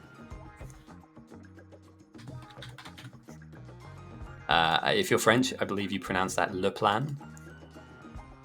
Obviously, we're quite spicy here. We like to be Spanish. So yeah, El Plan has been formulated. And I think I've got a good idea as to how I want to go about my business, how I want to get involved. And considering how well Lodark has played this game, Lodark, expect an email trying to recruit you. That's ridiculous. You don't even have to build main mate, but that's just been a really solid opening hour. So yeah, just think about this. Like 10-15 minutes ago, this silo was under attack.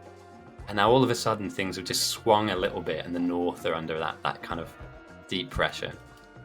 With the waves coming in and crashing into some of their stuff. Now again, they have enough capsule production, they have some flamer ammo. I'd like to see who is using the flamer because I just want to kind of show off a little bit. But grenades can work too. And yeah, an hour in, we're 60% on the south and 58% for the north.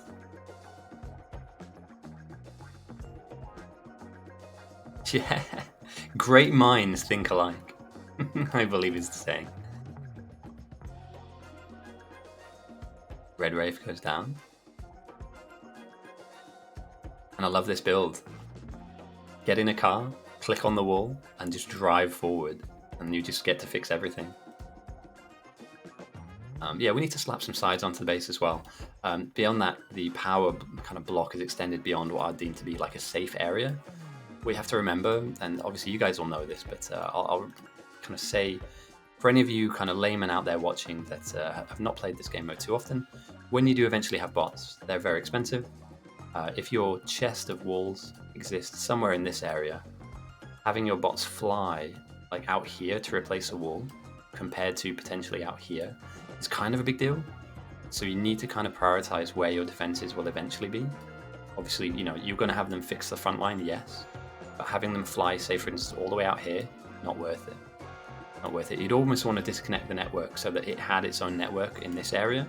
But we'll get to that down. I'm kind of talking in tongues here because it might not even happen, but... Medics goes down.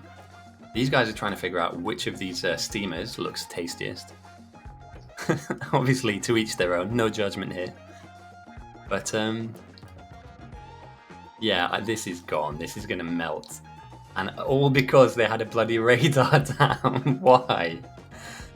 Oh, Jesus. If you put if you put radars down, they're a military building. Military buildings will aggress onto first, the bugs. If Just Bob goes down as well, there is no hope here. This is a large amount of power that you're losing, and this is kind of why we love the game, but also why we hate it when it happens to us. Yeah, say goodbye to power. Look how many steamers. Look how they massacred my steamers. Yeah, we've got some people coming in with the clutch, so a couple of capsules going down. But look how close that is to power. Not to power, sorry, to research. That's dangerously close, man. And again, it won't take long to rebuild, obviously, but once you have it down, you don't want to lose it, and that's a large amount of loss there. So.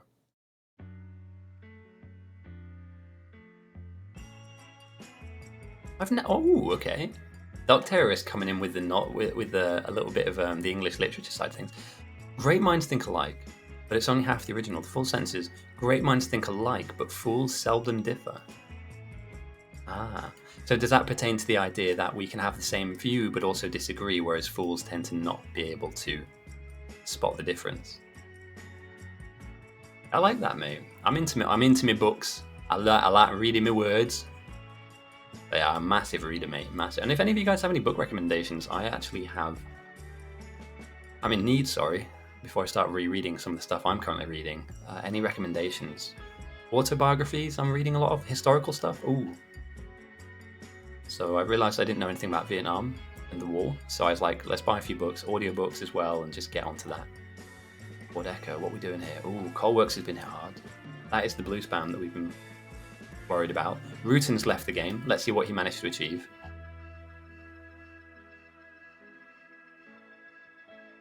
I kind of zoomed in excitedly expecting something really cool, and then I just saw shotgun shell. I'm down. I'm open, man. I'm open to anything, really. It's kind of, oh no, ooh, that's big. The box of defenders went down. That's nasty. They just lost the box. I don't know how many were in there. I might need my action slow-mo replay, but that was even like 5 or 6. Yeah, my people need me. Ah, God, good. I was going to say, because that was worrying, that there'd be loads of like 100 like fucking things in there. That's terrible. I mean, you're getting some walls down now, but it's a little bit like, scramble defense. Fools can think they are smart, since great minds think alike. Yeah.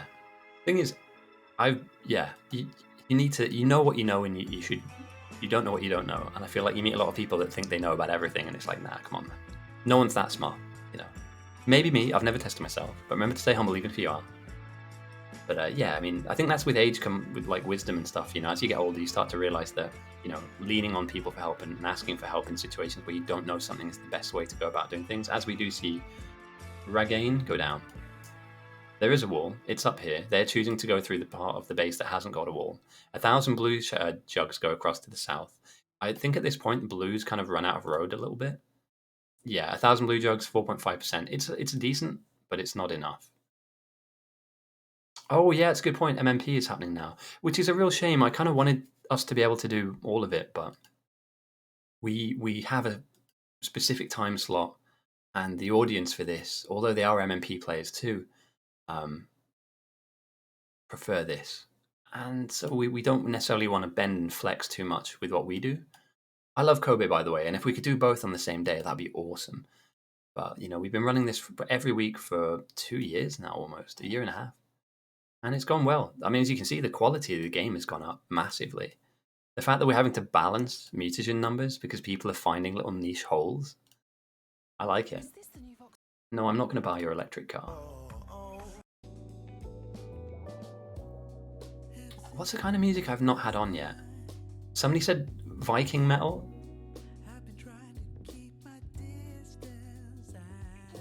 That's a shame, man. Like, don't get me wrong, MMP is really fun. I highly recommend getting into it, for sure. There's probably just been a slight miscoordination.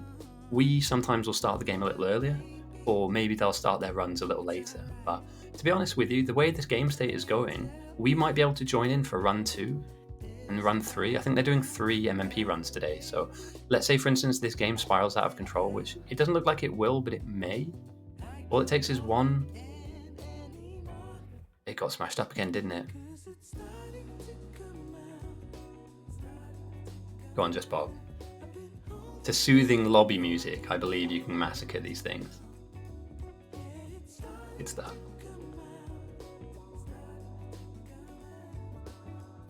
I mean, you can still threat farm at 65, but you need the upgrades, and I don't think that South do. In fact, they're moving towards lasers, and it's a smart move for sure. Definitely, man. I mean, is it it's the combat shotgun, I think. Yeah, combat shotgun's worth making. The flamethrower seems to be like it's going to be part of the new meta. At least that's the way that my mind is seeing this at the moment, is that the new meta isn't necessarily based around defenders solely. It's about ticking down the bugs without massive investment, and you can build flamethrower ammo very cheaply, very, very cheaply. So that's the way I'd be looking at it. Oh, boys, plug this in. Where is the oil? Plug it in. Plug it in. Is it plugged in?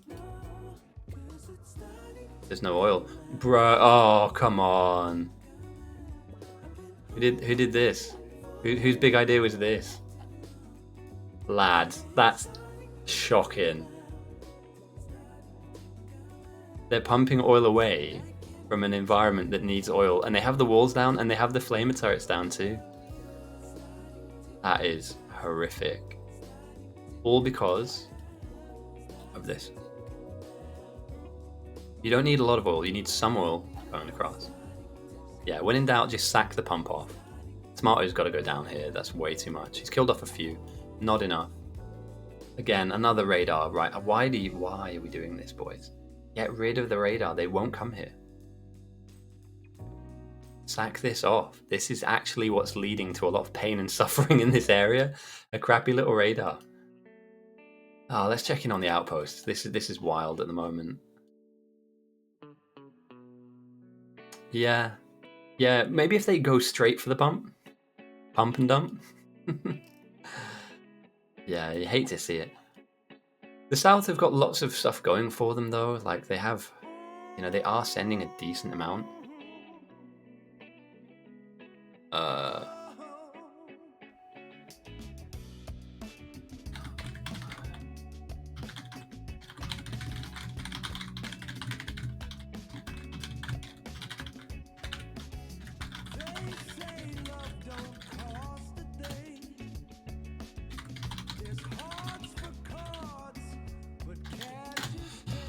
Yeah, don't do that.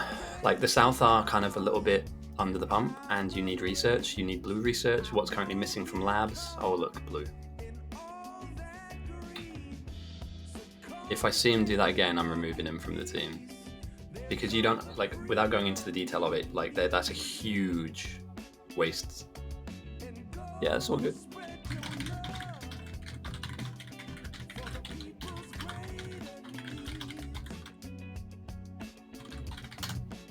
Cool, right, so he's a new player, he didn't know, that's fine. Decent amount of walls kicking in. How's the Nightmare outpost going? They had some walls here. Lasers have some upgrades. And this is the outstanding Bulin Cognitive Fun Ordeca Soldier outpost. Yeah, hey man, it's my language, I can butcher it how I like. Neuro goes down to an acid splash. He's near the front line, so his base shouldn't really be under massive amounts of pressure. And the North's captain finally decides to check back in. Welcome back.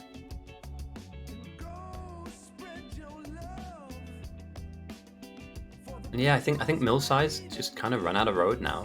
I mean, you can get it put into boxes and throw like 10k, but around about the 60 plus mark, we need to see more than blue. And I think that if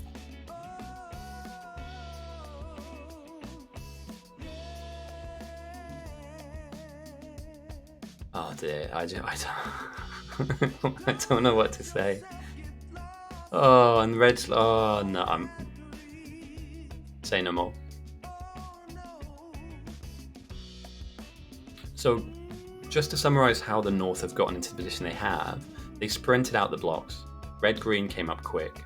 Military came fourth, blue came third. Where we are now is kind of quite important. They need to get beyond this. It's a sticking point for most teams. Get up to about blue, and then whichever team can get to purple, yellow first, they tend to take the advantage, take the initiative. Okay. Cliff build and Claw have gone for the laser build, fair enough. You're going to need a lot of them. The wall is deep enough, and it's not everywhere.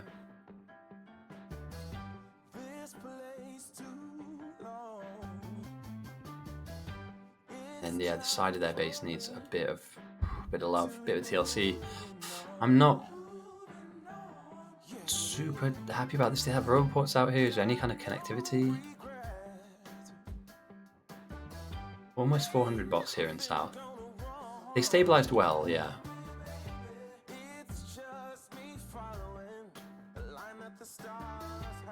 Mill size seems to be slightly lacking.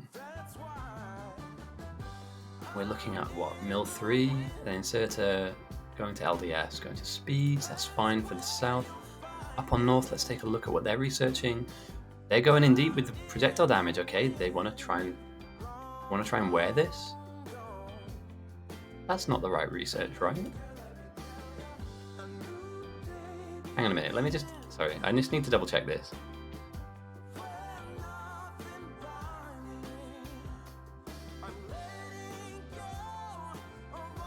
LDS is still on the table.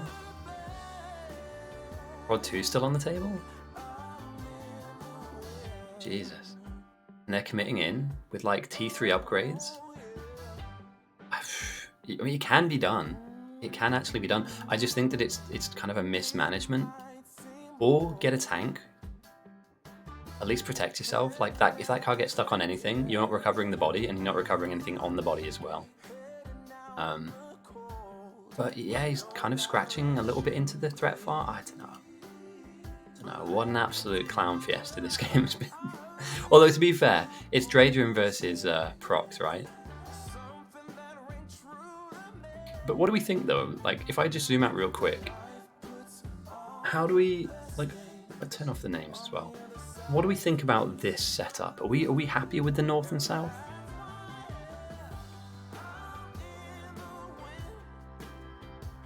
Yeah, I don't know. Like, I'd rather be on south. They're dealing with slightly, in fact, almost 10% more evolved bugs, but I just like what I see. Although the north have got their huge smelter blocks down, these smelting arrays, which will eventually churn out late game items. In fact, they already are churning out late game items. So, yeah, the north may have taken a slight lead. And is this anything other than purple spam?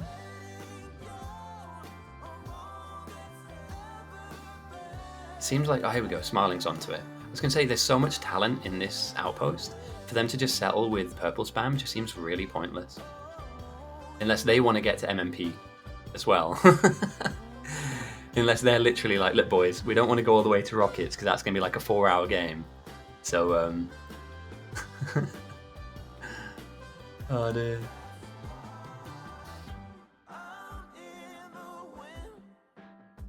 Okay, MMP starts in like half an hour. I mean...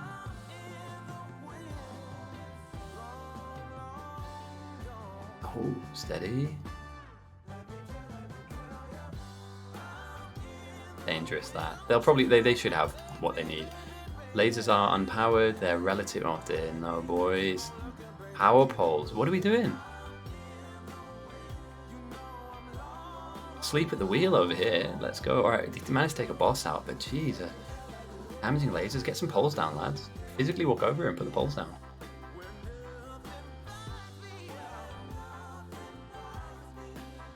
I wonder if it's... Should I grab Low Dark for an interview? No, he's busy building actually. I don't want to throw him off his game.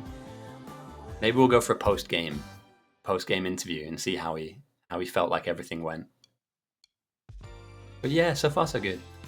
I'm liking both teams, but and again, they've managed to resurrect this power block and wall off the edges and the top side of their base. They're going to need to stick flamer towers down now because obviously at 62%, the waves that do crash into your walls are egregious. Zero Sun riding around in one of the most dinged up cars I've ever seen. There's no way, or she or they, aren't long for this world, surely. Or that car at the very least is not long for this world. There's no way you can do running repairs on this.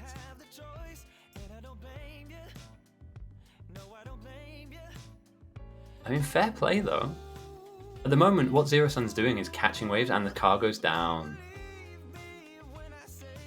Just been pancaked into the ground by acid. Terrible. So yeah, Zero Sun is potentially catching waves, so I haven't used this in a while, so I will use it right now. As the waves kind of flood down towards your base, you can kind of intercept them. And by intercepting them, what you do is you're kind of cutting the wave off before they can reach your base, meaning that there's less pressure on your wall. It doesn't necessarily mean that, it's a good thing for your team. All you're doing is saying, I'll take this one. And a second car comes out of his pocket. I mean, it's doing what it needs to do. It's dropping the threat. Where's the progression, though? Where's the progression? Neuro sticking to mill spam. Let's see how much has been thrown by now. We're at the 2-hour mark into the game, close to 2-hour mark. So the North have sent almost 6,000 mill, 4,000 blue, and only 700 purple. They must have built more. They must have built more purple. They're picking it up so that we can't see, but there's more than 700 being made.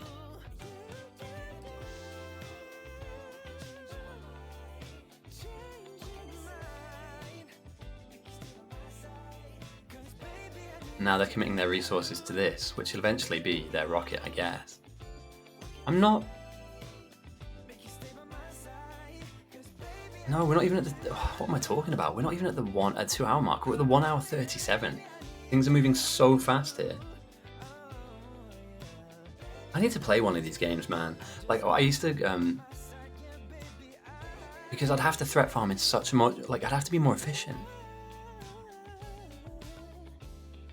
I might... Yeah, go on. I'm going to try and in the next week or two, I'll captain one of these. It'll be a different stream, obviously. As we've seen nuclear fuel now being prioritized by TMR. Absolute power builder, mate. But yeah, I need to prioritize a slightly different build. Where's this guy going? The official Mr. T. I pity the fool.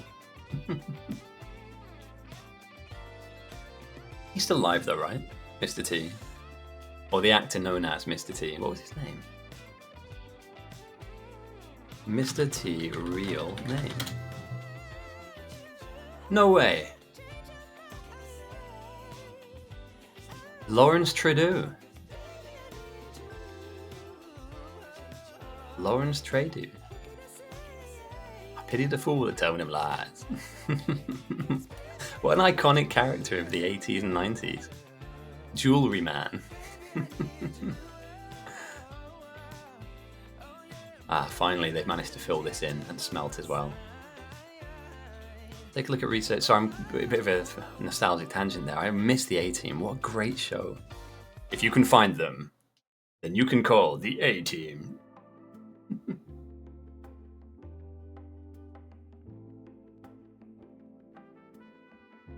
Oh, who's messaged me on Discord?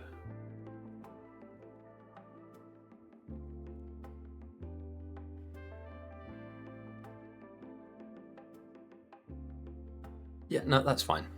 That's fine. So, just a few little messages on Discord. Why haven't I picked them for my captain's team? Yeah, about that. No comment. Oh, how? You have exactly the right hairpin needed to create MacGyver as well. Wasn't that a thing? MacGyvering stuff? Mate. Brings me back. The one thing I'm really glad about, and sorry, slight tangent here, but whatever, I don't mind. The fact that Gladiators is back on TV, I'm so happy for, man. Any of you guys not from England, Gladiators was a show which had people pitted against a team of gladiators, and it's all physical challenges. And I think it was meant to be about body positivity in the early 90s, about fitness and health. But it was just a really fun game show, right? If you ever get bored, you can have a look at some of the older versions of it. And they've got some of the bad guys as well, like people already trying to be like the heels. I'm so glad that's back on TV. So good. Bruh. One is a problem. 3 is a ban. 1 is a problem, 2 is a jail, 3 is a ban. Oh no. Let me see how many games this guy has with us. Sorry, I like searching up some of the players because I always kind of wonder like what they think they're giving their team. No, oh, you should know better than this. This player has 500 games. 500 games to buy. Oh my god. I'm going to put on some angry music just because. But yeah, also I'm not feeling this too. Let's see. I don't want to go lo-fi, synthwave we do all the time. Reggae! Let's go reggae! Yeah, let's get on some Jarmageddon. Reggae playlist. I don't want trap. Need it to be copyright free. Relaxing instrumental. There we go. That'll do.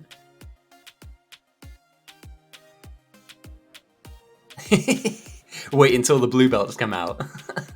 Terrible. Alright, Rocket Fuel 1 the South, Prod Mod 2, Concrete kicking in. We'll take a look up north to see what they're researching, but we are in that mid phase where things are just cracking on. Refined flammables, energy weapons. Crank the volume up just a little bit on that. Maybe you can hear it a little better. So yeah, Neuro coming in with the Milsai. It's done now, isn't it? It's done its job. I'll take this off the power grid and convert it to something else. Smiling coming in with the rocket build down the line, I guess. Yeah, so I'm guessing they're going to want to position Silo in and around. But a healthy amount of blue chips, a healthy amount of prod ones here, so yeah, there's more than enough research, resources out here to create that rocket. It'll take some time, but we're on time. Whereas in the north, sorry, yeah, we've got decent amount of, well, some LDS is kicking in, got some blue chips here. Are these fully switched on?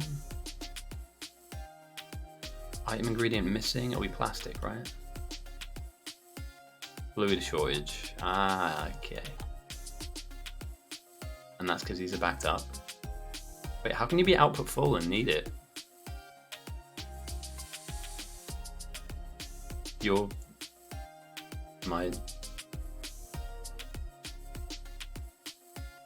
Wait, what? Hang on, sorry.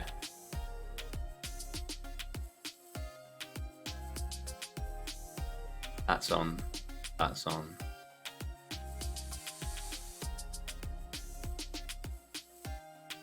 Wild. Okay, fair enough. Sorry, just I'd meander around there a little bit. I was wondering why that wasn't producing as much as it was.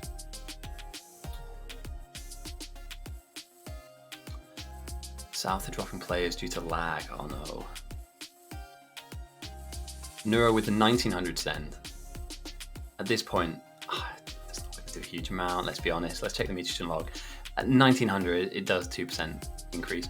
Again, it's worth increasing the opposition by 2%, but yeah. But we do have a breach there. Potentially we have a breach over here too. We have people arguing over red belts.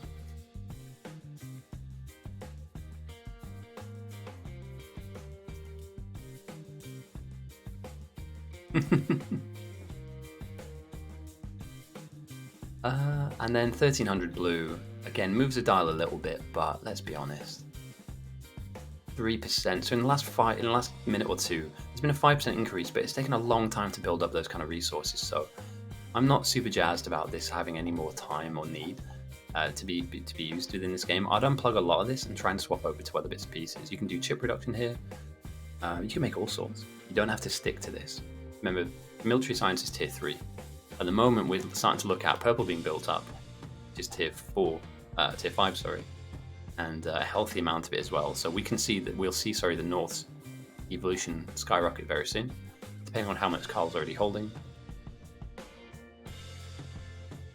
And yeah, these guys are just propelling themselves into feeding these mixed builds. And again, they'll print these across this kind of area, and this should provide them everything they need to get to a rocket. I kind of wish more stuff was happening. Not that I'm saying that to prompt anybody to do stuff, like blow themselves up, but yeah, we're just in that phase of the game where things are ramping up, you know? The knives are getting sharpened, the suits of armor are being put on. We're not at war just yet, but we may be. You'd hope that some laser upgrades are on the way, though. Yeah, I mean, I was going to say, it's about time. And yellow as well.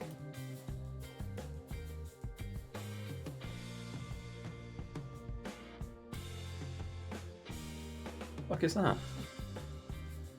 1 second, sorry guys, there's something banging on a wall. Back in a sec, sorry.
Mate, I have no idea what that was, but that sounded like a fucking jackhammer going off. It's like... Unless somebody has a completely misfiring sex toy that is not working right now for them, I haven't got a clue. Okay, right, let's take... Side note, let's not... Yeah, that was like a fucking jackhammer, mate. Holy shit. So, red ship's going into a box. We see the beginnings of purple being built. I'm sure this will be purple to go into labs and not purple to spam. And the north do have room for this. So, yeah. Research continues on. They're relatively well defended now. We're closing in on the 2-hour mark.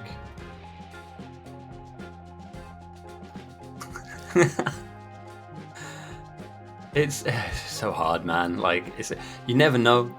I don't judge, but that sounded suspicious at best. Straight to Maya. I hope that's how I say your name. FPS and the UPS in this game mode are difficult. I was in the game. I was in the Saw Train game. Yeah, that's We're currently. So I'm an admin, and I also referee these games. This week I'm taking a week off, and somebody else is refereeing. But I've been looking in the admin channel, and there have been talks about optimizations. So what we did this week, or what we've done recently, is we've tweaked our mutagen logs. So effectively, we've kind of hammered the numbers out a little bit more, to make things slightly different. I guess you call it buffing and nerfing in other games. We've buffed some things, we've nerfed some things. But server performance has been something that's been on our mind for a while. So what we need to do is we need to optimize. And I don't know how you do that. You need to talk to one of the programming admins, one of the coders. I'm not a coder at all. I don't know anything about computers other than I can turn them on and I can load up Twitch. Exactly, yeah. The arrows of confusion. So yeah, we're looking at balancing. There's certain things that we can do that can optimize us within the game. Having a strong PC is one thing, but also you have to remember that the server is based in France. So if you're playing, for instance, in Australia or America or South America or East Asia, naturally over time the server will, as it begins to stress and get strained, will be slow for you, unfortunately. We are aware of this as a problem. We're very, very aware of this. And we do have some very, very top nerdy programming nerds. Oh, UK? Well, same as me. I tend to do okay in the mid game. End game, it can become like a PowerPoint presentation. From what I understand, and this is me talking in very broad brush strokes here, it has a mixture of the bosses that are spawning and the larger bugs are basically multiple entities. So instead of the server counting this blue bug, and it's mostly around the behemoths, when they have revive chance especially, the server counts that as like 5 or 10 different things. So when you have waves of them, the server's overloaded with the amount of entities that it's spawning in. I'm sure that anybody that actually works in the programming side of things can explain it better. But as the game goes on, things like blueprints existing on the map are server processes that need to occur, and it takes up a certain amount of either memory or processing speed. And what you can see here is, there are large blueprints on both sides of the map. We do say, and we do ask our player base to not spam blueprints, because it can cause massive issues. But each single one of these is a job that the server has to process, and it can, over time, can cause a 5%, 10%, 15% decrease in performance. Lastly, I think this might have been solved, but it used to be the case that the more bugs that were dead on the floor were still counted as objects that the server is processing or has processed. And so clearing corpses is something that we ask our threat farmers to do constantly, because if you spend all game like this, you can have thousands and thousands of processes stacked up on top of each other you need to clear from not only the map but also the server itself. So it's not ideal, but we are hopefully working on it. You'd have to ask Neuro, but don't DM him, he will ban you. And it's a joke, but it's true. Yes, we have thought about that. What that does, though, sometimes is it throws people out of the game. So there are ways of having it clear. So let's say, for instance, I'll go up north for an example, because we have what it could do is it could wipe. So clearing bodies is an in-game command. I can type it in. I'm not going to execute it because I'm on Spectator Island. If you type in clear corpses 100. Oh, there you go. It just happened here. So you can see there that all the corpses disappeared. Now the server don't have to count them. It doesn't matter. Now what we were talking about as an idea, and again, I'm just an ideas man. I'm here. I'm not here to actually implement any of this stuff. Is effectively if you have a load of bodies in a circle, and again, somebody might watch this back and go, "What the fuck are you talking about?" You effectively wipe in slow time from left to right, almost like scan lines. So, in the course of 10 seconds, this amount of space is wiped, and then the next 10 seconds this, next 10 seconds this, and so instead of doing one huge server-wide map, so I can't get those words out, server-wide wipe, you're wiping portions of the map at any given time, and this can happen when the server detects players in a certain area killing bugs effectively, and that can also happen down here at the walls as well. Because you do find that bugs will pile up onto the walls too. So, yeah, it could be your hardware, but it isn't. It doesn't necessarily mean that it's a problem that your computer is causing. Even the guys that have the absolute tip-top rigs struggle with this, and boring. Okay, almost on 80%. So yeah, a lot of things. If you add so if the corpses gives you 5% lag, and then the blueprints gives you 5%, and then another kind of poorly, and when I say poorly written code, all I mean is that is misoptimized or exactly. So imagine if that train was able to, if the map was able to naturally just wipe a little bit at a time, 100 bugs a second, rather than 10,000 all at once, and then 3 people get thrown out the game. But yeah, these are discussions we're aware of, and we are trying to work on them too. It's just not, from a coding point of view, when you change one thing, lots of other things then go wrong, and then all of a sudden you're fixing more problems. You're making more problems than you're fixing. So if I'm being totally honest, there are people that are in the admin space, like Ragnarok and Neuro. I think Cliff Builder's joined us as well, and he's definitely a nerd. I've seen him post some really nerdy programming stuff in the admin Discord, so yeah. But they may be able to give you a better answer than me. Although, if you want to put in a support ticket just to ask a question, you have our Discord, right? If you don't, I'll send a message over to Discord link. Head over to here. This is where we plan all of our events, and I'll pin that as well. There we go. Pin that up there. And this is where you'll find all our events. But at the same time too, you'll be able to ask a question, and you might get a better answer than that.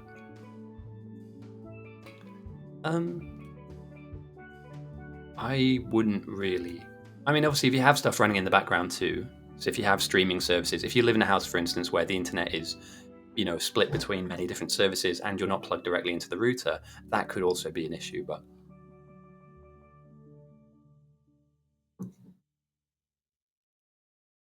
I would like to join the coding nerds. Yeah, dude, we have some really high-level people, I think. I don't know, don't ask me, but these guys are really, really good at what they do.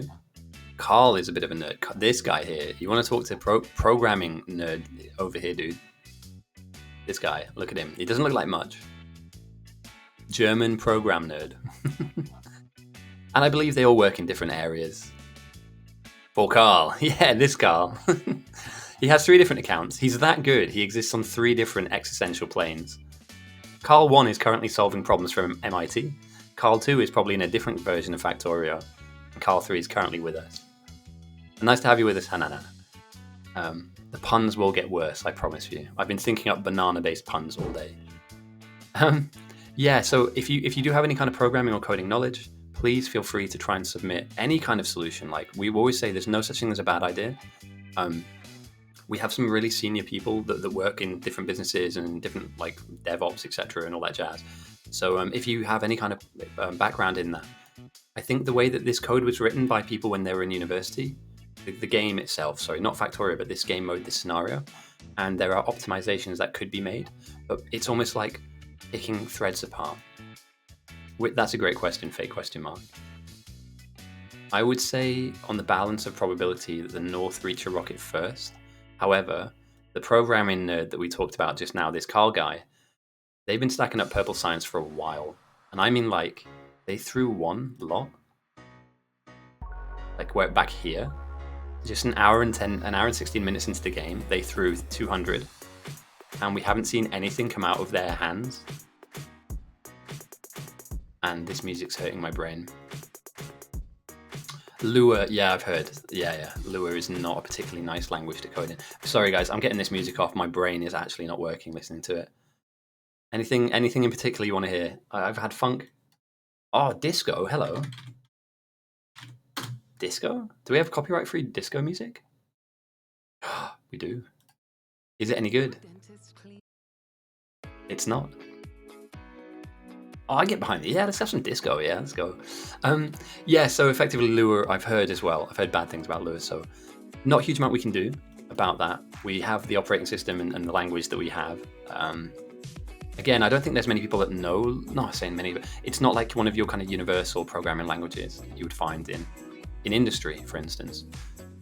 But I do believe that there are some code wranglers out there that know how to wrangle the code in very specific and particular ways. And they're able to wrangle. Oh, Golden Hawk, now you're speaking my language. If any of you listen to jazz funk, acid jazz, neon jazz, any of that stuff, you're talking my language. Even classical like Charlie Parker, where it's like the tinniest of tinny recording mics. Yeah, I'm down.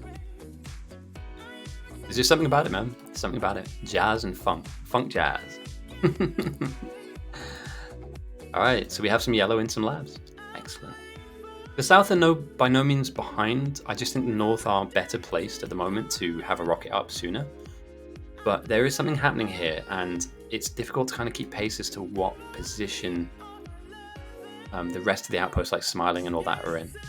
They're building. I don't know how close they are to building deeply into the rocket side alive, so yeah, dude, if you have any music suggestions, feel free to DM me. Go North, I want my telepoints back. Yeah. Okay, so rocket fuel's being built. We'll need RCUs. We'll need a satellite, and we'll also need a rocket silo. They're on the horizon, but we're going to be waiting a little bit of time before we see the RCUs come into gear. But yeah, they have good defenses though, to be fair to them.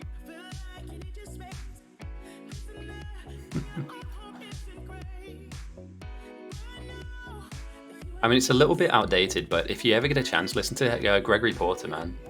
Lion Song, for me, it's got to be one of the best, just genuinely the best well-composed bits of music I've listened to in a very long period of time.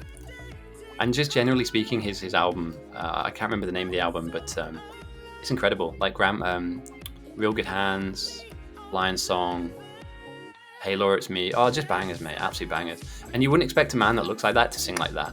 You know what I mean? Like, remember when Adele started singing and then she became really popular? Like, hang on a minute. She's not how you'd assume her to be. She just absolutely banged it out. And so, yeah. Oh, we have one thing to speak of on the South, which is this. Fires a laser. The laser buildings are producing, and they're producing relatively well, although power on the South seems to be jumping around. At some point, needs to make an exodus back to the main base. So either a train is built, or somebody runs them home. Do you know what? I'm digging the disco. I'm actually digging the disco.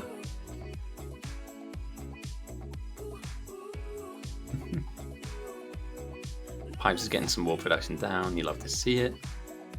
So yeah, let's take a quick stretch. We've been 2 hours into the game, guys. Welcome everyone. If there's any new people in, hello.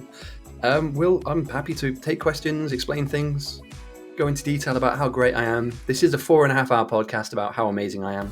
Strap in. You know, your ears going to need seatbelts because of the wild stories I'm going to be telling. But remember to always stay humble. If you're this good, you know, the only thing that can really take you down is your own ego. So remember to check it at the door. Stay humble, but legendary at the same time. And yeah, I'm just going to have a quick stretch and we'll just talk a little bit about the game state. I think the meaning of life is about achieving love. Being able to spread love in life and achieve a happiness level that exists throughout the majority of your life, with the understanding that there will be dark times too. But I believe it's all about love, man. I think it's all about spreading good vibes. It's about helping people, not hurting people. Sometimes you have to weather some storms, but ultimately life is good. Life, and that's not just me saying that from a privileged point of view. I think generally speaking, you know, life is going well when we are happy, internally, intrinsically. You know, we have the job that we want, we're eating the food that we want, we're talking to the people that we want to and having the conversations that we want to have. The music that we want to listen to is the right kind of music for us. And we're not forced and bent into a shape where we're upset with ourselves or the life that we have. I think that's really the meaning of life is we don't know what the cosmic kind of plan is as to why we're here and what we're here to do. But I think that whilst we are here in the short space of time that we do have, us being kind to each other, us being nice to each other, making it fun for each other to be here. So like playing video games and joining sports teams and bands and, you know, going to festivals, helping people. I think that's got to be the meaning to life, right? Until we, you know, see deeper into the cosmos and maybe talk to Jesus, or maybe Carl comes up with a solution like 3,682 purple jugs going over to the other side, meaning that now North are dealing with behemoths. I think that's probably my best summation. Although I'm willing to take other suggestions. What do you think, S-Mog? Why are we here? What's it all about? Is it about beating the North with almost 4,000 purple jugs? Then typing in good luck? How savage is that, by the way? Can we just point out from Carl? He's just stayed nice and quiet the whole way through the game. He sends 3,682 purple jugs and then says, good luck. Oh, what an absolute Deutsche Savage. 27.7% increase, jumping the bugs up to 94.6%, adding 32,000 new angry entities onto the battlefield. And here we see the green machines appear, the behemoths. I mean, they're going to be difficult to deal with. And sooner or later, these packs of bugs will start to aggress onto the South's fences. And in some areas, it's thin. You know, it's not looking great. And Zero Sun, try as they might, you can barely scratch the surface now with capsules. You need multiple levels of defense raining down onto them to kill them off. We're looking at a level of bug now that is far too evolved for purely just fire damage and poison damage alone. You need very thick defensive walls, which they have a medium amount of defenses. Like, this isn't thick enough really for this point in the game. I have to stress as well, this has been a really quick game. So the reason we've reached that level of purple send at this point is because the guys have been firing on all cylinders. Like, but a single flamer turret will not do the trick. And with crude oil in it, I don't care how many times you've upgraded this thing, it's just not going to do the trick. We will see parts of North get absolutely torn to pieces. Some of the bugs as well that have these green health bars above them are bosses. Guess what? They're harder to kill, and they hit harder and they move faster. So the upgrading, as you can see, some of these guys are blue, some of the green. We start off obviously with small biters with little pink shell or little grey shells. We then upgrade them to mediums, which are these pink ones. Bigs are blues, and behemoths are green. They all move faster, they hit harder, and as you can see, they are going to rip a hole through here. They're going to fold up this wall like a bendy bus hitting a brick wall at 200 miles an hour. This is not going to be nice. And again, I say this every week, it's not really about the first wave that slams into your defenses.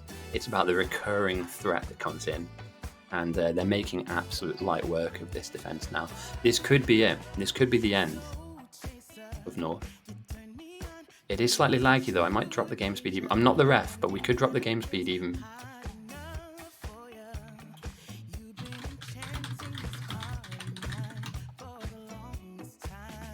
I'm not the ref today, so I'm not gonna. I don't want to influence the game, right? It's up to the ref to change things like the game speed and all that jazz. So I'm currently just purely spectating. It's been a fucking horrendous week, mate. I'm gonna be honest, and I'm really glad that I can be here and just sit and enjoy what has been a good game. It has been a good game, and it's been a close game the whole way through. I feel like that purple send may have just rocked the North a little bit. Have South got a boss in the base? Not yet. I would see some spam pings for sure. So I'll watch out for any major pings on the south side. But yeah, we can see now just an enormous hole that's been ripped through that wall. And I don't think they've got the bot infrastructure to really hold this out. So again, going back down to my MS Paint skills. And we'll focus mostly on main, because obviously main is the main objective of this. We need to keep that silo safe. The waves that kind of come through initially on phase, let's see, red is like phase 1 for instance. Here we go, phase 1, right? Let's say phase 1 breakthrough in half of the areas they attack. So let's say they break through here and here. All we're looking at now, so the way that the bugs work is they'll go through the path of least resistance. And so all they have to do is be successful in one area. So from 4 to 2, from 2 to 1, and they're in the middle of an area which has no defenses. And let's say for instance those bugs land here. They're just going to detonate all your smelting, and that's the end of your game. The South might be closing in on 90. No, they're a few points away. And 90 is the critical upgrade from large to behemoths. See, they're flooding here. They're just going to start ripping up your defenses, and all of a sudden your manpower, or your people power, I don't want to assume any genders or anything like that, but your people power, your player power, is now dedicated to pure defense. Meanwhile, everything is on fire. Everything is on fire.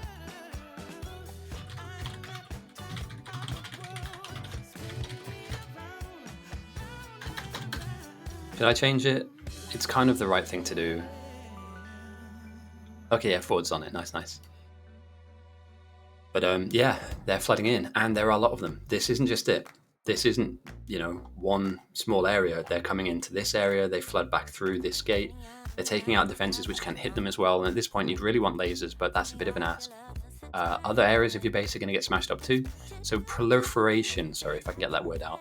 They're currently proliferating all the defenses that you have, and you're going to be stuck kind of trying to... You need to leave some stuff on fire, right? I don't even know what that is. Some of the stuff is going to get smashed up, and it's just not worth moving your manpower, your people power into that area. Sometimes you've just got to try and kite them around. But there are areas of your wall that, this is just not good. I have outlived my usefulness.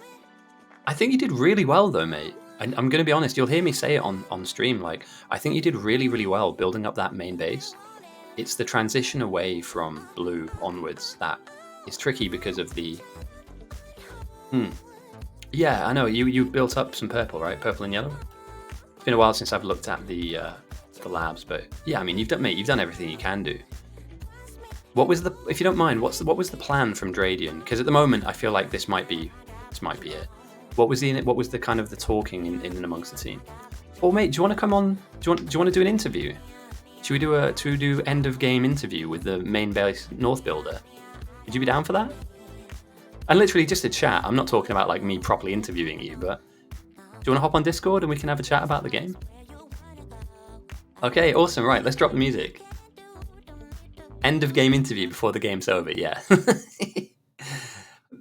As you know, high level later, not now. Okay, yeah, we'll do an interview later then when it's actually GG. But it's not looking good for them, and the South haven't hit 90% yet. So let me grab my music. I downed my music too early on, but that's fine. History. I'm not buying your electric car. All right. Okay. Bugs continue to flood in. Lasers are like decently upgraded for this point, but they're not strong enough at the moment to down the amount of bugs that are flooding through. And at the moment, they are walking through. The question you have to always ask yourself is, do you have enough? Do you have enough stuff to replace the current defenses that are being broken? And there's just not going to be enough of anything at this point in time. It's been one hell of a game from the South if they do manage to cinch this. I mean, we're looking now at like power's been hit pretty hard. That'll have an impact if they do whack a load of lasers down. If we take a look over to the outpost too, I'm sure that they've managed to deal with. Yeah, they're dealing with waves, but like their plan was to get to a rocket, and they're not miles away from that, but they're not very close. They're in that kind of very fluid mid-ground where things can be taken off you very quickly. And yeah, we're just chesting components as it goes. I think that the purple spams managed to win the South at least a huge advantage here, right? They can progress to a rocket completely unimpeded. And yeah, 88%, but like Neuro's Millside build is really all they have. Yeah, this is...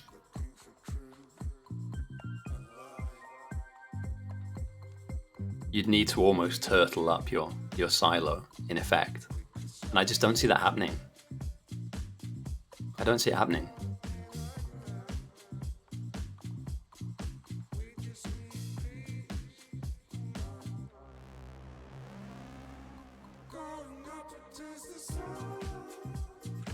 It's kind of the wrong kind of music to have on whilst an entire base gets smashed up. I need some like heavy metal or something, but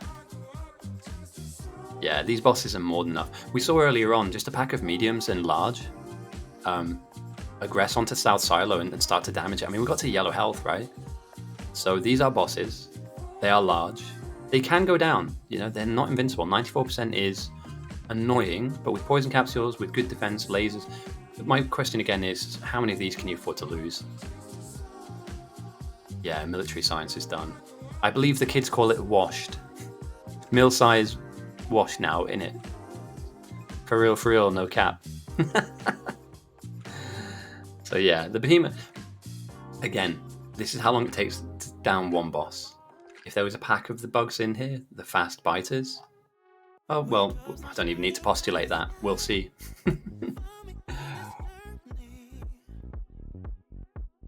It's all part of that script we spoke about earlier on.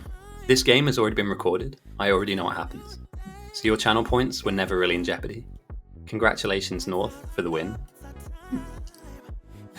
Yeah, all hands to the pump. This is it now. You can turtle up here. What you're doing though is you're sacrificing the rest of your base.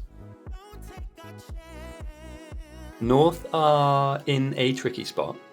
They still have the potential to win. It's Schrodinger's loss, isn't it, really? Inside of a box is both a win and a loss for North. Currently with Behemoths walking towards the silo, you can defend from here, by the way, and I've seen defenses from here in much more dire situations. However, you need to swing a counterpunch very, very quickly, and I just don't know how close these guys are to getting a rocket up. That's kind of where I'm at with this, is that they were getting there, and with another half an hour, 45 minutes, they would get there. Meanwhile, Carl is already outlining an area for his silo. We have LDS coming in. I'm sure rocket fuel will eventually come through too. And then we're just looking at RCUs. And we're done. I mean, we're just waiting for rockets at that point. There's an egregious amount of late game items going through the belt, getting boxed and chested into their relevant areas. 1.4k blue, almost 1,000 speed 1s. These will make your RCUs, which you need to build rockets. Even if they push the Evo to 90% for the South look relatively well defended. What is this? Whoever did this is getting banned. You're not allowed to have fun. Not at all. Not now. Not never. We see some blue chip shenanigans going on as well. I'm sure that's going into labs. And again, all 6 scientists from the South will check in on their research. Electric energy distribution, RCUs, automation 3. Then we go for our beacons. If I check up on North, let's take a look. And again, they still have bugs. They still have bugs inside the base.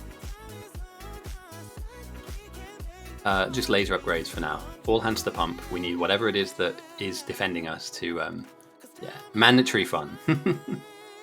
If it's not talking about how legendary I am, I don't want to hear it. But yeah, I've started playing a bit more again, and I'm loving it, by the way. So you may find me streaming more and more of just playing in the games. I need to find out what this new meta is like. And, we live, that's kind of optimistic, let's be honest. Look how close they got. They were on top of your silo as well, so all it takes is another large send. Or potentially a few white signs, rockets going up and down, and yeah, the holes are there. The holes are there. The bosses are still here. Oh, another 1,000 goes across from Carl. 98.6%. 6,000 aggressive bugs on the table. South are now at 90.9, so they've got some work out of them too. But there are some... Yeah. They have some large holes to fix. And the bugs came in kind of everywhere. Here. So again, if you guys all know this, but I may as well pull it out. They don't just hit your base in one area, they hit your base all over the place. So, where did they get in? They got in through here, they got in through here. And again, like, where is your power based? That's your main base power right there. Oh, they also made it through here as well. So you're very lucky that most of those blocks were untouched. All it takes is for the bugs to aggress onto that, and you are not having a good time. Those lasers you've got down that are keeping you safe will not keep you safe anymore. So yeah, just worth keeping in mind that they have stabilized, but they're certainly not out of the woods yet. And this is part of the new meta, I think, that's going to kick in. This flamethrower turrets. Handheld flamethrowers. Yeah, it's only really a matter of time. Now, let's be honest, a 10% difference isn't that much. Really? 90 to 98, you're still going to have issues, they're still going to be very hard to kill, and if you don't have light oil in your flamers, which I definitely would, advocate getting involved, you need to grab those lasers from the outpost. These guys, and they know it, these guys know it. Because if we look over here in this box, or onto this train, 617 lasers, exactly what you need. I don't know if they've got a nuke up, I don't even know if they're trying to get a nuke up. But much like the Channel Tunnel, connecting England to France, and we made it downhill so we can tip all our trash down there. JK, just kidding, I love the French guy. We're going to try and connect, we can dock these two railways together. And hope, pray, that we can get those lasers over to Maine, because they need them. We absolutely need them at this point. The bugs are no joke. Neuro with another 1,000, 420, nice. It surely does nothing. 0.6. I mean, it adds 1,000 bugs onto the table, but that's not a lot, really. That's not a huge pack of them wailing down onto your base. And yeah, we just carry on. They're still waiting to get the RCU research kicking in.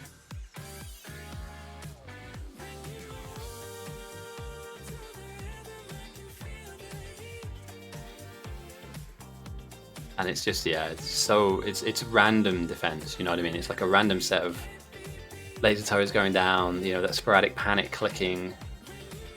Yes, you've still got some capsule production, you need to keep this alive as much as possible, but if you now, oh no, don't do that. No, who's making this up? Blitzy, don't do it. Don't do it, Blitzy.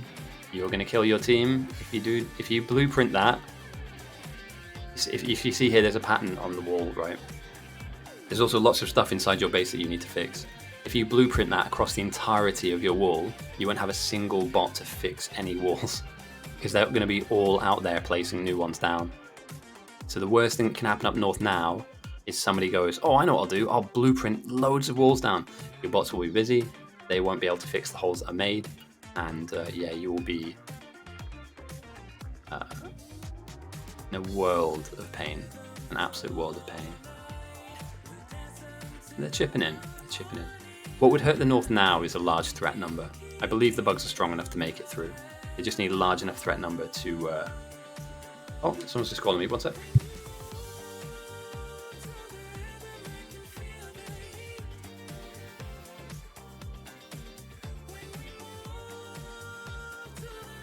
Oh, awesome. I just need to go and drop something off with my missus. She's just downstairs. Let me just zoom in real quick on this. I just need to go and drop off some keys to her. She's staying at her mum's tonight. I'll be back in literally 2 minutes. I'm going to go and run up and down a load of stairs, so I'm going to come back knackered. I'm just going to zoom out now real quick. I'll be with you in 2 seconds, guys.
Sorry about that, guys. I'm so out of breath. I just sprinted all the way down my block of flats. It was worth it though. She bought me KFC. She's amazing. I'm literally staring at a bag of the perfect food for like streaming, and I'm so hungry as well. So out of breath as well. Sorry. I'm just gonna turn my mic off whilst I catch my breath, and then we'll get back to the game. I don't think anything huge has happened, so give me a second. We've had some breaches. I'll keep them in tune with this, but I'm also gonna just have a quick breather. I'm dead.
Okay, I think I'm relatively still alive now.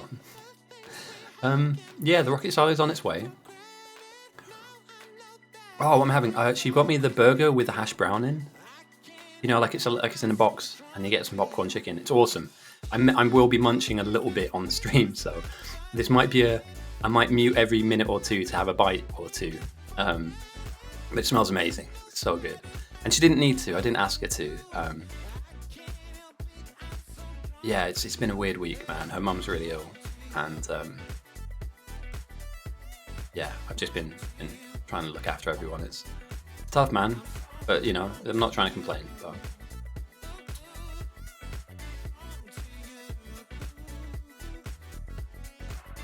Two boss fighters. Where are they? They up here, just hanging about. They're downable, but Jesus, mate, be careful. Be very, very careful. Ooh, okay, so we have a small purple 10 going across the south. I mean, I back you, Swistus, but be very careful. Oh, these guys, they will run you down. They are going to run over you like a speed bump. If you value your life in your base, maybe try and kite them. If you've got a car, is there an engine somewhere you can grab? Or if you have a car, you could probably drive them away. Like, you know what I mean? Get in and kite them, but... Or maybe, could you drive them to the wall? Like an area of the wall which is strong? You know, with lasers and stuff? There isn't really like one solid part of your wall, though. There's just bits which have been destroyed. Good luck. If you do decide to go there, let me know. Maybe take one, you know, go for one at a time. That's the best way to be. Although we have had some bugs come in. Oh, okay. What about the outpost? Because surely these guys have got some pain coming their way, right? Alright, the RCU build goes down. Yeah, I'm gonna have a bit of this burger. So again, I'll keep scanning, guys. I'm still here, and I'll come back on after I have a couple of bites of this chicken burger because it smells amazing.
Oh, this is how they got in.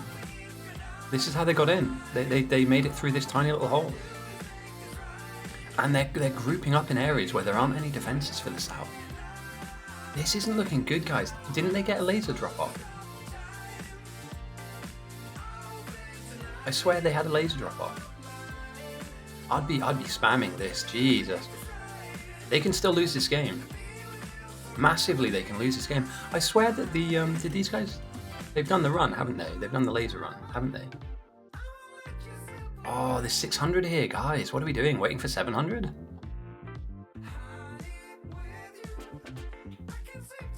because they're through now. There's 2 holes in the wall. Like, don't run them back home. Don't drive them, run them home. Like, how are you going to deal with this? You have a cluster of lasers like here. That's it. Ooh. Alright, let's do this. The North are in some trouble, but the South are in equal amounts of trouble as well. So let's see how they deal with this. I'm going to go and have a few more bites of my burger, and let's see how Prop defends this.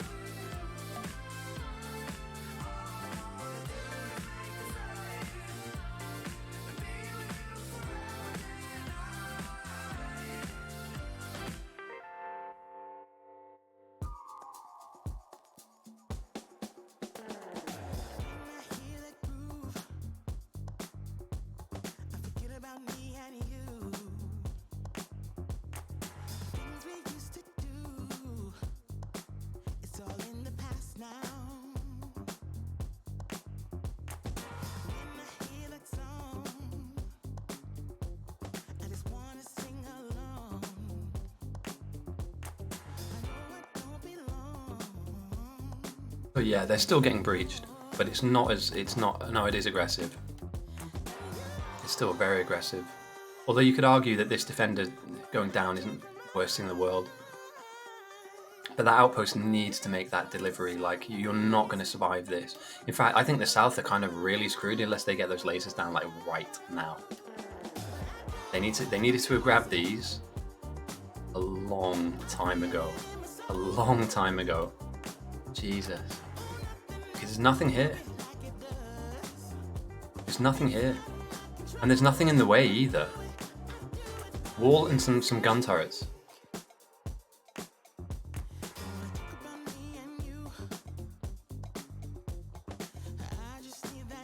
Maybe I was right. Maybe this is scripted.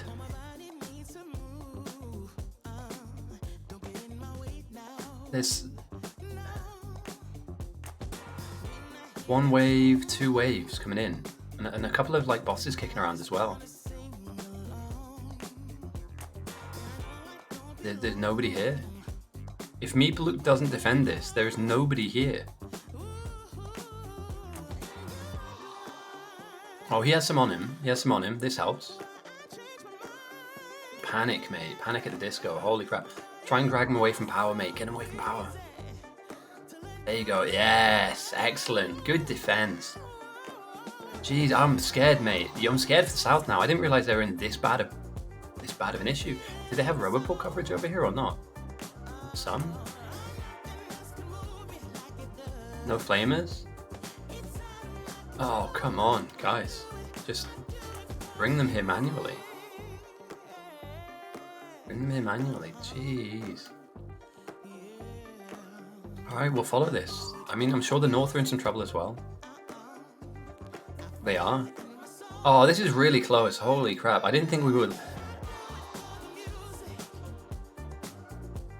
This is really close. Oh dear, right. If you guys, I'm going to have a bit more of my burger. If you guys see anything on North, I'm going to stay on down South. If you see anything on North, let me know. Just tell me in chat. I'm just having another couple bites of this.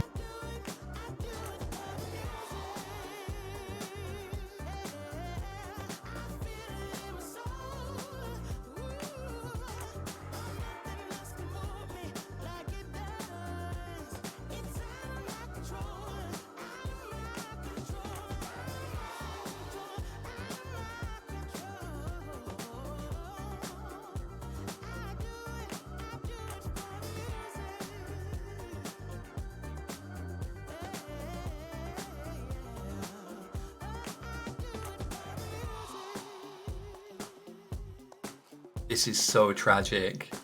How close are they to the silo? Oh, they're miles away. All the South need to do, and I say all, there's a lot to do here. Plug the gaps. Grab some Roboports and cover the front of your wall. Don't build anything in main. Build these gaps, keep your bots busy, and get those fucking lasers down now. Oh, they could, mate. They could. That'd be one hell of a play, though, to bring everything back to main. I know. You could. I mean, like, potentially, yes. Potentially, yes. You bring all the stuff back in, and you just use this silo, but I think they're kind of quite comfortable where they are. But we are talking about we're not close for the silo to be ready. You know what I mean? Like that research takes a while. So I hope maybe they've got something building in the background. They do. They can keep pushing the pressure on North. The North are also in trouble too. They've had to deal with some pretty aggressive bugs that are menacingly their way through their base. I've never missed an end to a game before, but this, if anything, this is probably maybe the one that I might miss. Like bugs just coming through. Do you know what I mean? And I just miss a wave that walks straight to the. Oh, they're not powered. It is.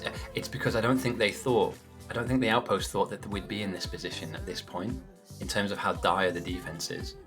Because it is chaotic, When you have lots of lasers and flamers working with you, this is what it looks like. They do it. They kill a little bit of the wall. You kill them off in this tiny little area here, and then they've made very little progress through that you can then repair. At the moment we have holes, gaps, and multiple areas in.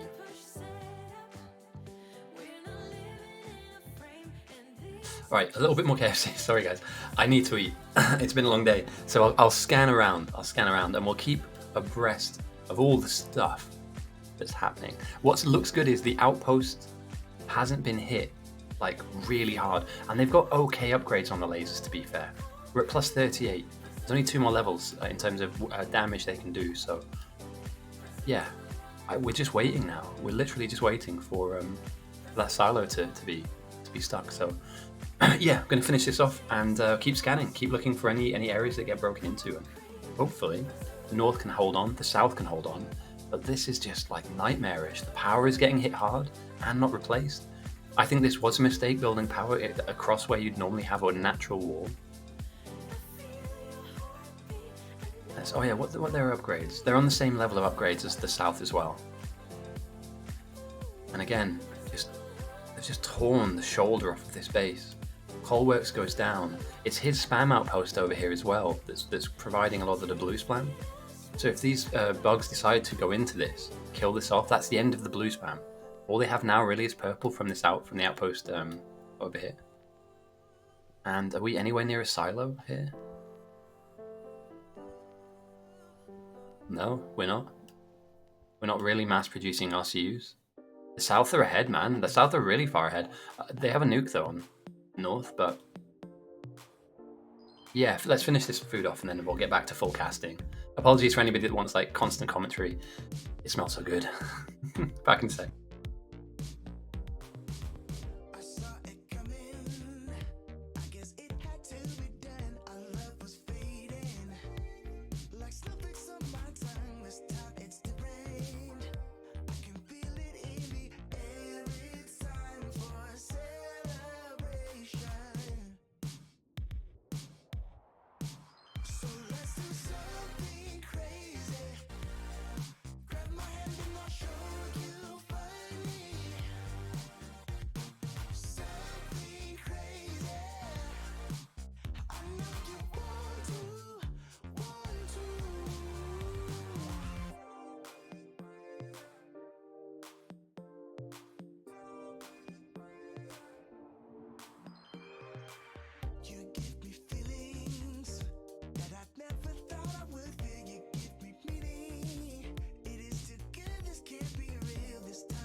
Damn, we're dead even on Evo.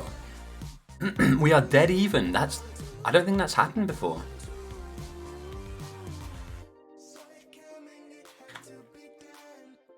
How wild is that? We're in the same game state on both ends at the 2 hour and 34 minute mark. Although they just aren't replacing what they're losing. I mean, the lasers are kind of strong enough in groups, but in many areas they're just not. And look at what that wave has done. It's just kind of eaten, chewed through.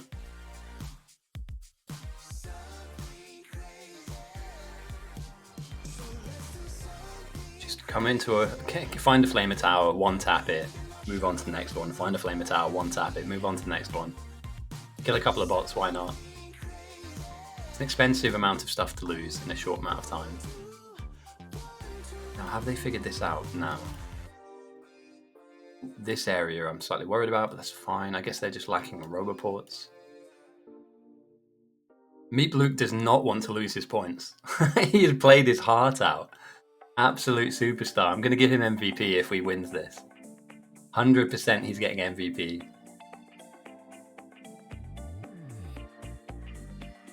Alright, a wiggly wall, same as Blitzy.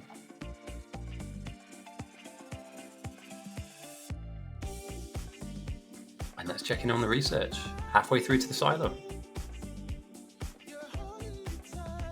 Up north. Not a fifth way through to the silo, maybe? Ooh, okay, Rocket Race is on. Then surely the guys on... Yeah, they must have. And buffer this, dude. Yeah, buffer all this. Well, this is buffered. Is fuel buffered as well? Please tell me it is. This is rough. No, they're not the cheapest items to lose. And at the same time, they take a while to build. They're not like the fastest built item too. So, you know, losing 10 in a row or 20 in a row either time. Yeah, let's check labs actually, because this will be one of the last times we... Prod wand. There are a lot of them. There probably could be a few more on south, on north. They're beaconed, okay. North is behind on silo research for sure. Let's take a look. Yeah, they're markedly ahead. Now they could catch up because of the beacons, but I am quite sure that even if the North managed to get a silo down, the amount of stuff they can use. Like, look at this. It's just boxes of RCUs and boxes of LDS and boxes of rocket fuel. Like, unless the satellite build somehow is janky and they can't build satellites, this is going to be nasty. Now, do they have the Prod 3s? Oh, they do. Here you go. They're in here. Just no, zero fucks given. Just, there you go. That's all the stuff you need to build the silo. Oh dear. Oh.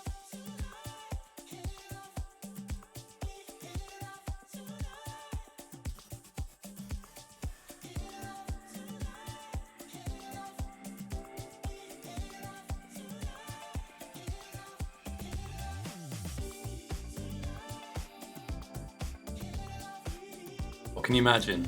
A boss just walks in and goes, "Hey, look, rocket parts." Nom nom nom nom nom. The thing is as well, there's nothing, so we've seen multiple waves come through this part of the wall, but there's nothing to push them back. So they are guaranteed to come through. Oh, the silo parts. Oh, can you imagine losing fucking Prod 3s? I'd cry. Genuine, I would offer Carl emotional counselling. It should never happen. It genuinely should never ever happen. And yeah, they're through again, you know.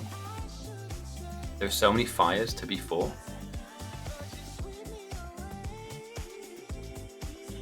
Stick plug gets taken out.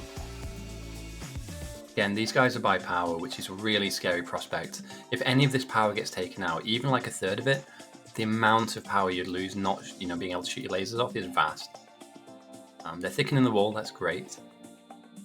But it is still just predominantly crude oil flamers. Oh, and we have, yeah, that group we were just looking at has come through.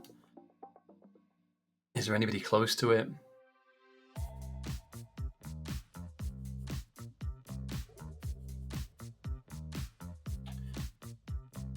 And let's see if they can defend. They probably can with capsules, but still. It's another set of lasers now, again with no power getting taken out. You don't have a lot of these to lose. And I want them on and firing if you have them.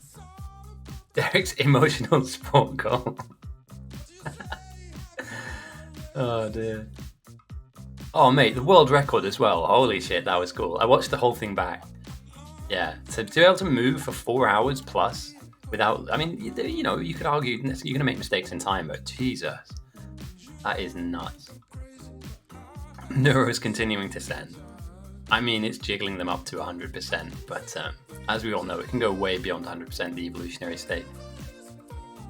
I did the next day, and he was like 1 second away. I might be getting that wrong. I think I saw something on Reddit. He was like 1.1. Oh, mate, that's a click. That is just a click of a button. Oh, that is frightening. Oh. And the thing is, those kind of guys are so good, they can go backwards and forwards with it. So, you know, Ant will get it 1 week, and then Derek will, you know, 0.15 increase in speed, and Jesus. Yeah. Okay. The South have it. They've whapped it down, slapped it down, plopped down the silo of the rockets. And here we go. We're already halfway to building number 1. And like we do every week, we're going to see Big Evo today. And again, this rocket it's well funded. You know, we have enough. If anything, red belt this. This is where you can use those red belts. But again, yeah, we're at 74 out of 100. How many rockets do you think they build before they send? Hey, Panda, how's it going? I don't know. I don't think it takes many to break the North. And we're so close in evolution as well. Like 2 rockets, 3 rockets? Or do you think they're just going to go, you know what, let's just make everything we can? 1 rocket and send, shoot them into like 130, do you know what I mean? Something crazy like that. And then just build as many as you want and watch them flounder. But yeah, we're at the 2 hour and 40 minute mark.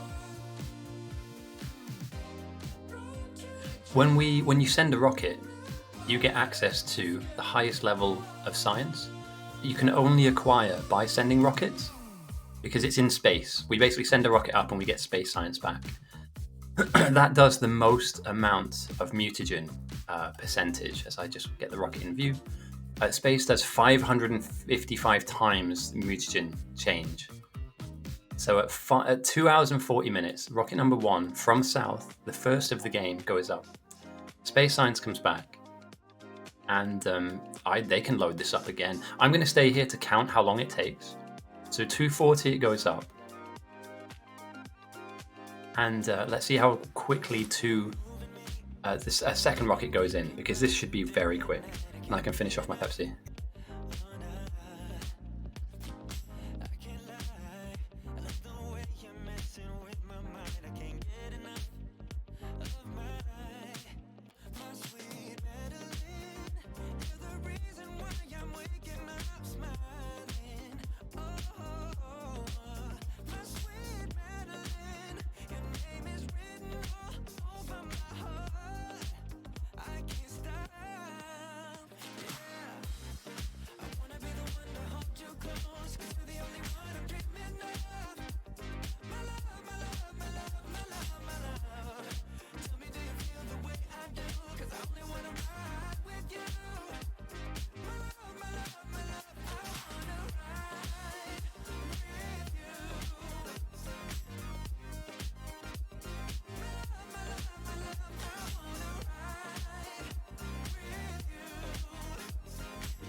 Well, that took a minute. Like an actual minute. Fucking hell. Okay, wait, hold on. Because the game speed is at 0.85, that's not actually a minute, is it? It's an in-game minute, but it's not. Or is that quicker because we've slowed the game down, if that makes any sense? Regardless, I might just stay here and see how fast this comes out, because I don't think these guys have their silo yet. And they're testing RCUs, yes. There's not a lot. And the LDS is there, to be fair. But compare and contrast. We're already 33, 30, 35. Oh, Carl really wants to play MMP, doesn't he? Carl really wants to make it there for round 2. 50. Perfect. Right, great. Thank you for that. So that's 51 seconds. They've built 2 rockets, but they won't send, I don't think, until maybe they'll send until they run out of their buffers. So however much RCUs they have buffered, so maybe they make 4 or 5. But I don't think they work on this 13 number. I don't think that the North really have a huge amount going for them when it comes to defenses. I may be wrong. But as we take a zoom out and we head over across, like their best defense in areas are chaotic lasers and some flamers. So if you were to have like a 3 to 4 to 5k white sign send, you would detonate this. You know, look at this. Right next to their science, by the way. If these labs go down, you can kiss the game goodbye. North are just trying their hardest to get the evolution to 100%. And even then, it's not going to do much. A single behemoth against a single flamer, like, he'll go down eventually, but all he's got to do is start hitting some of these labs and just not in a good spot. And they come in, and they're still roaming around the base in small packs. Any player that's trying to fix anything, or any bot that's going there to fix anything, is just getting actively hunted by these small packs inside the base. So, yeah, he went down eventually, but that's not a great wall to sit behind. And if you're south, I don't know, mate. I don't know, like... 3's gone up, we missed it, because we were away for a minute. 3 just went. I spent a second going over there to take a look. And just add insult to injury, why not box up all of the purple signs that you have? You can send everything all in one go and win the game, so why not?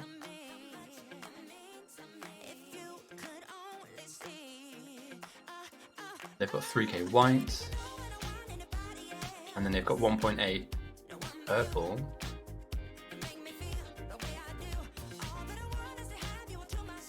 I don't think Carl throws now, right? We're almost on rocket number 4. Surely you... It's been picked up. The white splooge jugs are in Carl's pockets. And now it's just a case of waiting. I mean, I don't know what their plan is, but I do believe that, like, now, anywhere beyond this point, it's just excessive. You will break their base. They will break in, and their base is kind of already proliferated anyway. It's holier than the Pope. There are areas where they're safe, and many where they're not. And they're still kiting bugs outside of their own base. So if you were to throw, like this for instance, we looked at this a minute ago, they're still dealing with this one wave, or the last of that one wave. So, okay, Silo is still not down. Well, their number 4 just went up. Oh dear. It can't last forever though, right? They got rid of the... RCUs will run out. Maybe they just make as many as they can with the RCUs they have, and then they send, which should be 5, I think. 5k ends the game, for sure. Like 100% ends the game. There's no... I mean, you can go to 10. You can go to 20 if you want, but...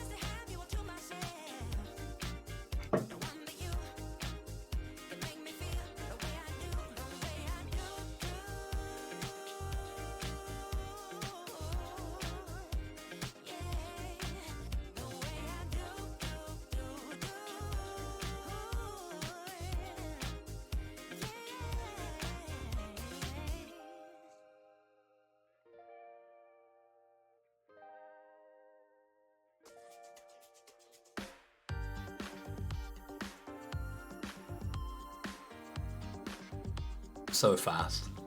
It's so blink and you miss it. I think this is probably, out of the year and a half, maybe 2 years I've been casting Bite Battles games, this is probably the quickest I've seen a rocket come out. I would struggle to come up with faster examples. And again, this isn't an infinite build, but they will eventually run out. But I have not seen for a long time rockets come out this fast. This is basically machine gunning large complex machines out of a building, and just to reload to go again.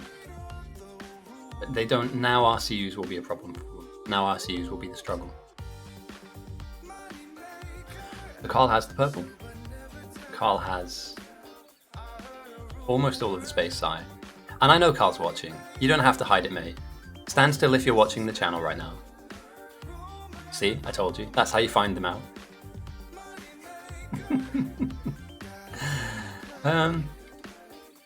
And again, they could trickle another rocket in for fun. Like, they don't have to go. So 100% evolution is not the maximum. I've seen games go to 200, 300, and 400%. If I hover over the evolution state, we'll see that they get to revive. So once they go over 100%, they have a chance to revive themselves, meaning that all of the energy you use to kill a single bug, they could bounce back up off the ground and kill you again. So it's yeah, it's an interesting concept. It's something we need to mess around with because I think revive chance of like 80% is kind of ridiculous. But yeah, it's a good mechanic to have. It just needs tweaking, and that's what we're at the moment. Oh, if the game ends now, we could make the second MMP. Tell Carl, message Carl in Discord and tell him if he throws now, we can make the second MMP run. I'm coming to steal, mate. I'm not doing power again. That was a nightmare. And Psy 2, or Psy 1, I was just lost, mate. I'm a steel man. I was born in the steel mines. I was molded. I had fun in power. I had fun, but I just didn't know what the hell I was doing. I was like, I was crafting stuff, but obviously there's power needs you. There's layers to it, isn't it? You're in MMP right now. If I'm not needed at steel, power will be my second home. I'm happy to make power second. It's because I hadn't seen it before. I was a bit of a headless chicken, so I'll jump in. I'll get involved. I'm a big fan of Psy 1, man. Like, that's where I put poles down, and that's kind of all I do. I ride the pole, I ride the wood, and then I place down smelting blocks effectively. That was my role, and then Lower Dark got me into the high standard, high level, steel gameplay, which is it's pretty nice. It's like Formula 1, a single move and you're in the wall and the run is ruined. So I'm coming in. Do you know what? I might even stream it. I might stream it. I always say I will, but then I don't. So I think this time around we're going to stream some MMP. Right wing goes down. They're trying to get nuclear fuel up, but it's just not going to happen. And again, these bugs are so close to power.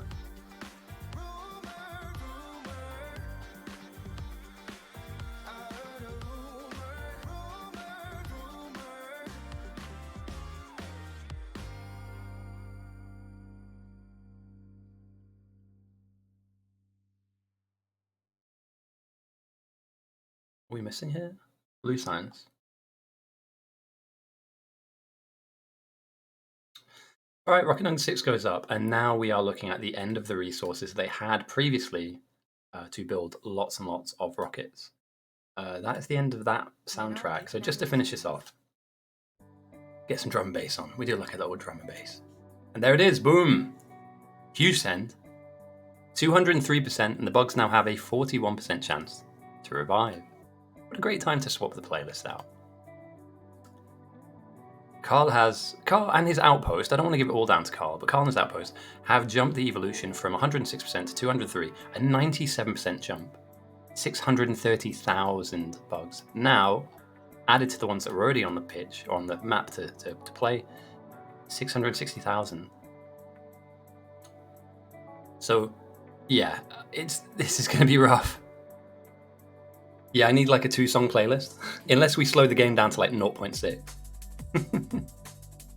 Mild shock.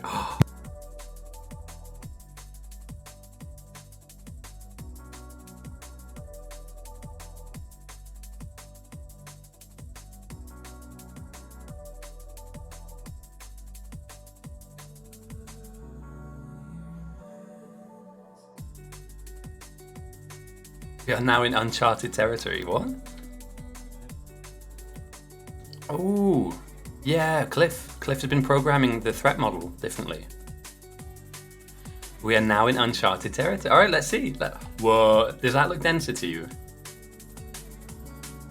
Cliff Build has been tweaking with our threat and a couple of things in the background. Programming stuff that is beyond wizardry, if you ask me. That is beyond my capabilities as a humble legend.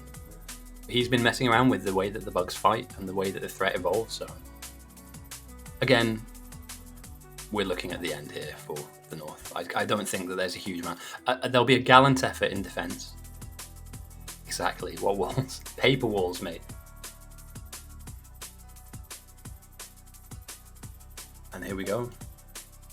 And that was almost instant as well, wasn't it? There was a send, a huge group formed. Because there are games where, and you guys have obviously watched a few of these with me, where it takes a while for them to kick in, to build up those waves, and to actually come and crash down onto the onto the base. So, I mean, they're following the bots, but if I'm being honest, it's a couple of walls, a couple of buildings, a couple of production areas, and this silo is going to get ripped out of the ground. There's not a lot to defend here. I don't think there's a lot of momentum in defending, really. So for brevity's sake, for cliff build's sake, we'll scan around to see.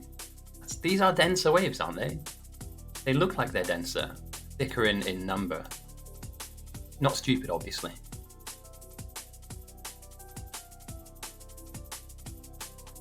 And yeah, they've just come straight in. Girthy is a great word. Yeah, girthy away. Oh dear. And yeah, they're just going to start hammering on the door now. Like, there's not a huge amount that's in the way between the game ending. Like, the silo is... It's not long for this world, really. And at 203%, again, they do bounce back off the ground at 40% revive, so... it's not... Yeah, we're not long for this world in that respect. And I think these guys are aware of that, too. If the game went on for another hour, I think that maybe, potentially, you'd have the opportunity for them to kind of get back in the fight, but... All the while this is happening, we have... Karl's outpost continues to make rockets. So this is something that you need to keep in mind. It's slowly making rockets.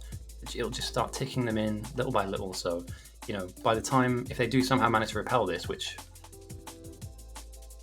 let's be honest, isn't going to happen, they'll have another few thousand white signs in their way. But these waves now are tanky enough to survive a lot of damage. They're strong enough to one-tap buildings as well. And just generally speaking, it's just nightmare mode for anybody trying to defend this. If you get in their way, they will remove you, they will delete you. It's why threat farming very early on is important. You need to kind of take advantage when they're not this big. When they are this big,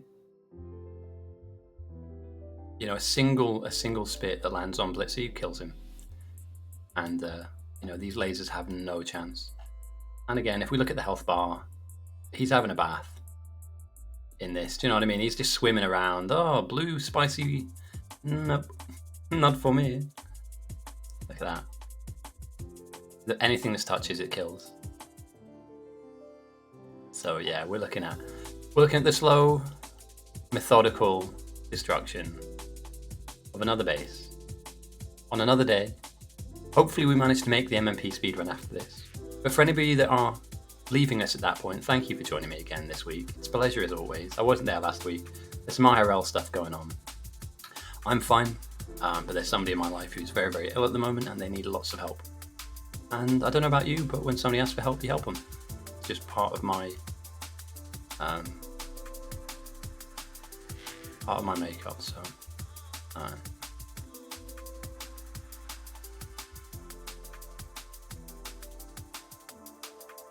anyway, sorry, it's a complete side note. I will stream MMP. What will probably happen is this stream will go down. Feel free to stick around because it will fire back up literally 2 minutes later.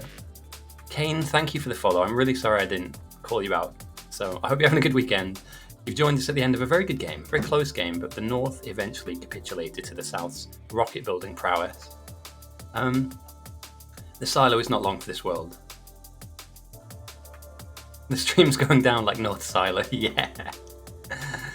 And then I'll pop back up and we'll do MMP. So I feel like, give me a chance to... I need to swap around the client. It needs to be a different version of Factorio. And I need to kind of join the main Discord call and mute myself on that so that I'm not talking to everybody whilst I'm talking to you. And then, yeah, we'll do some MMP tonight. Hopefully we can get 2 runs in. That'd be really cool. If we can get 2 runs, that'd be awesome. But as North Silo explodes, GG's are called.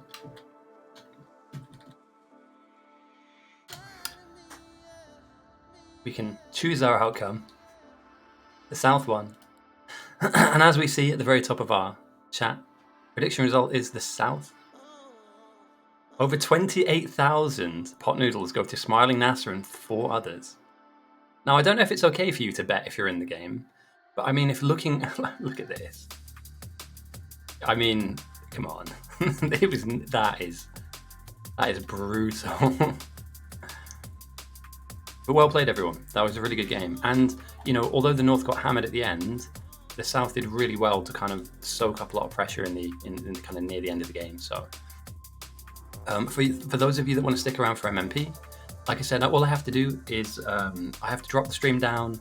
I need to load up a different version of Factorio because they play on a different version. And I'll see you back here in like 5 minutes, literally 5. So, like, try and grab a drink or something. If not, thank you for joining me. I know that you guys are here for Bite Battles. You're not necessarily here to watch me stream. So, yeah, I'll see you at the next one next week. If not, that's a lot of noodles, man. Well played, everyone. Well played. And I'll see you at the next one.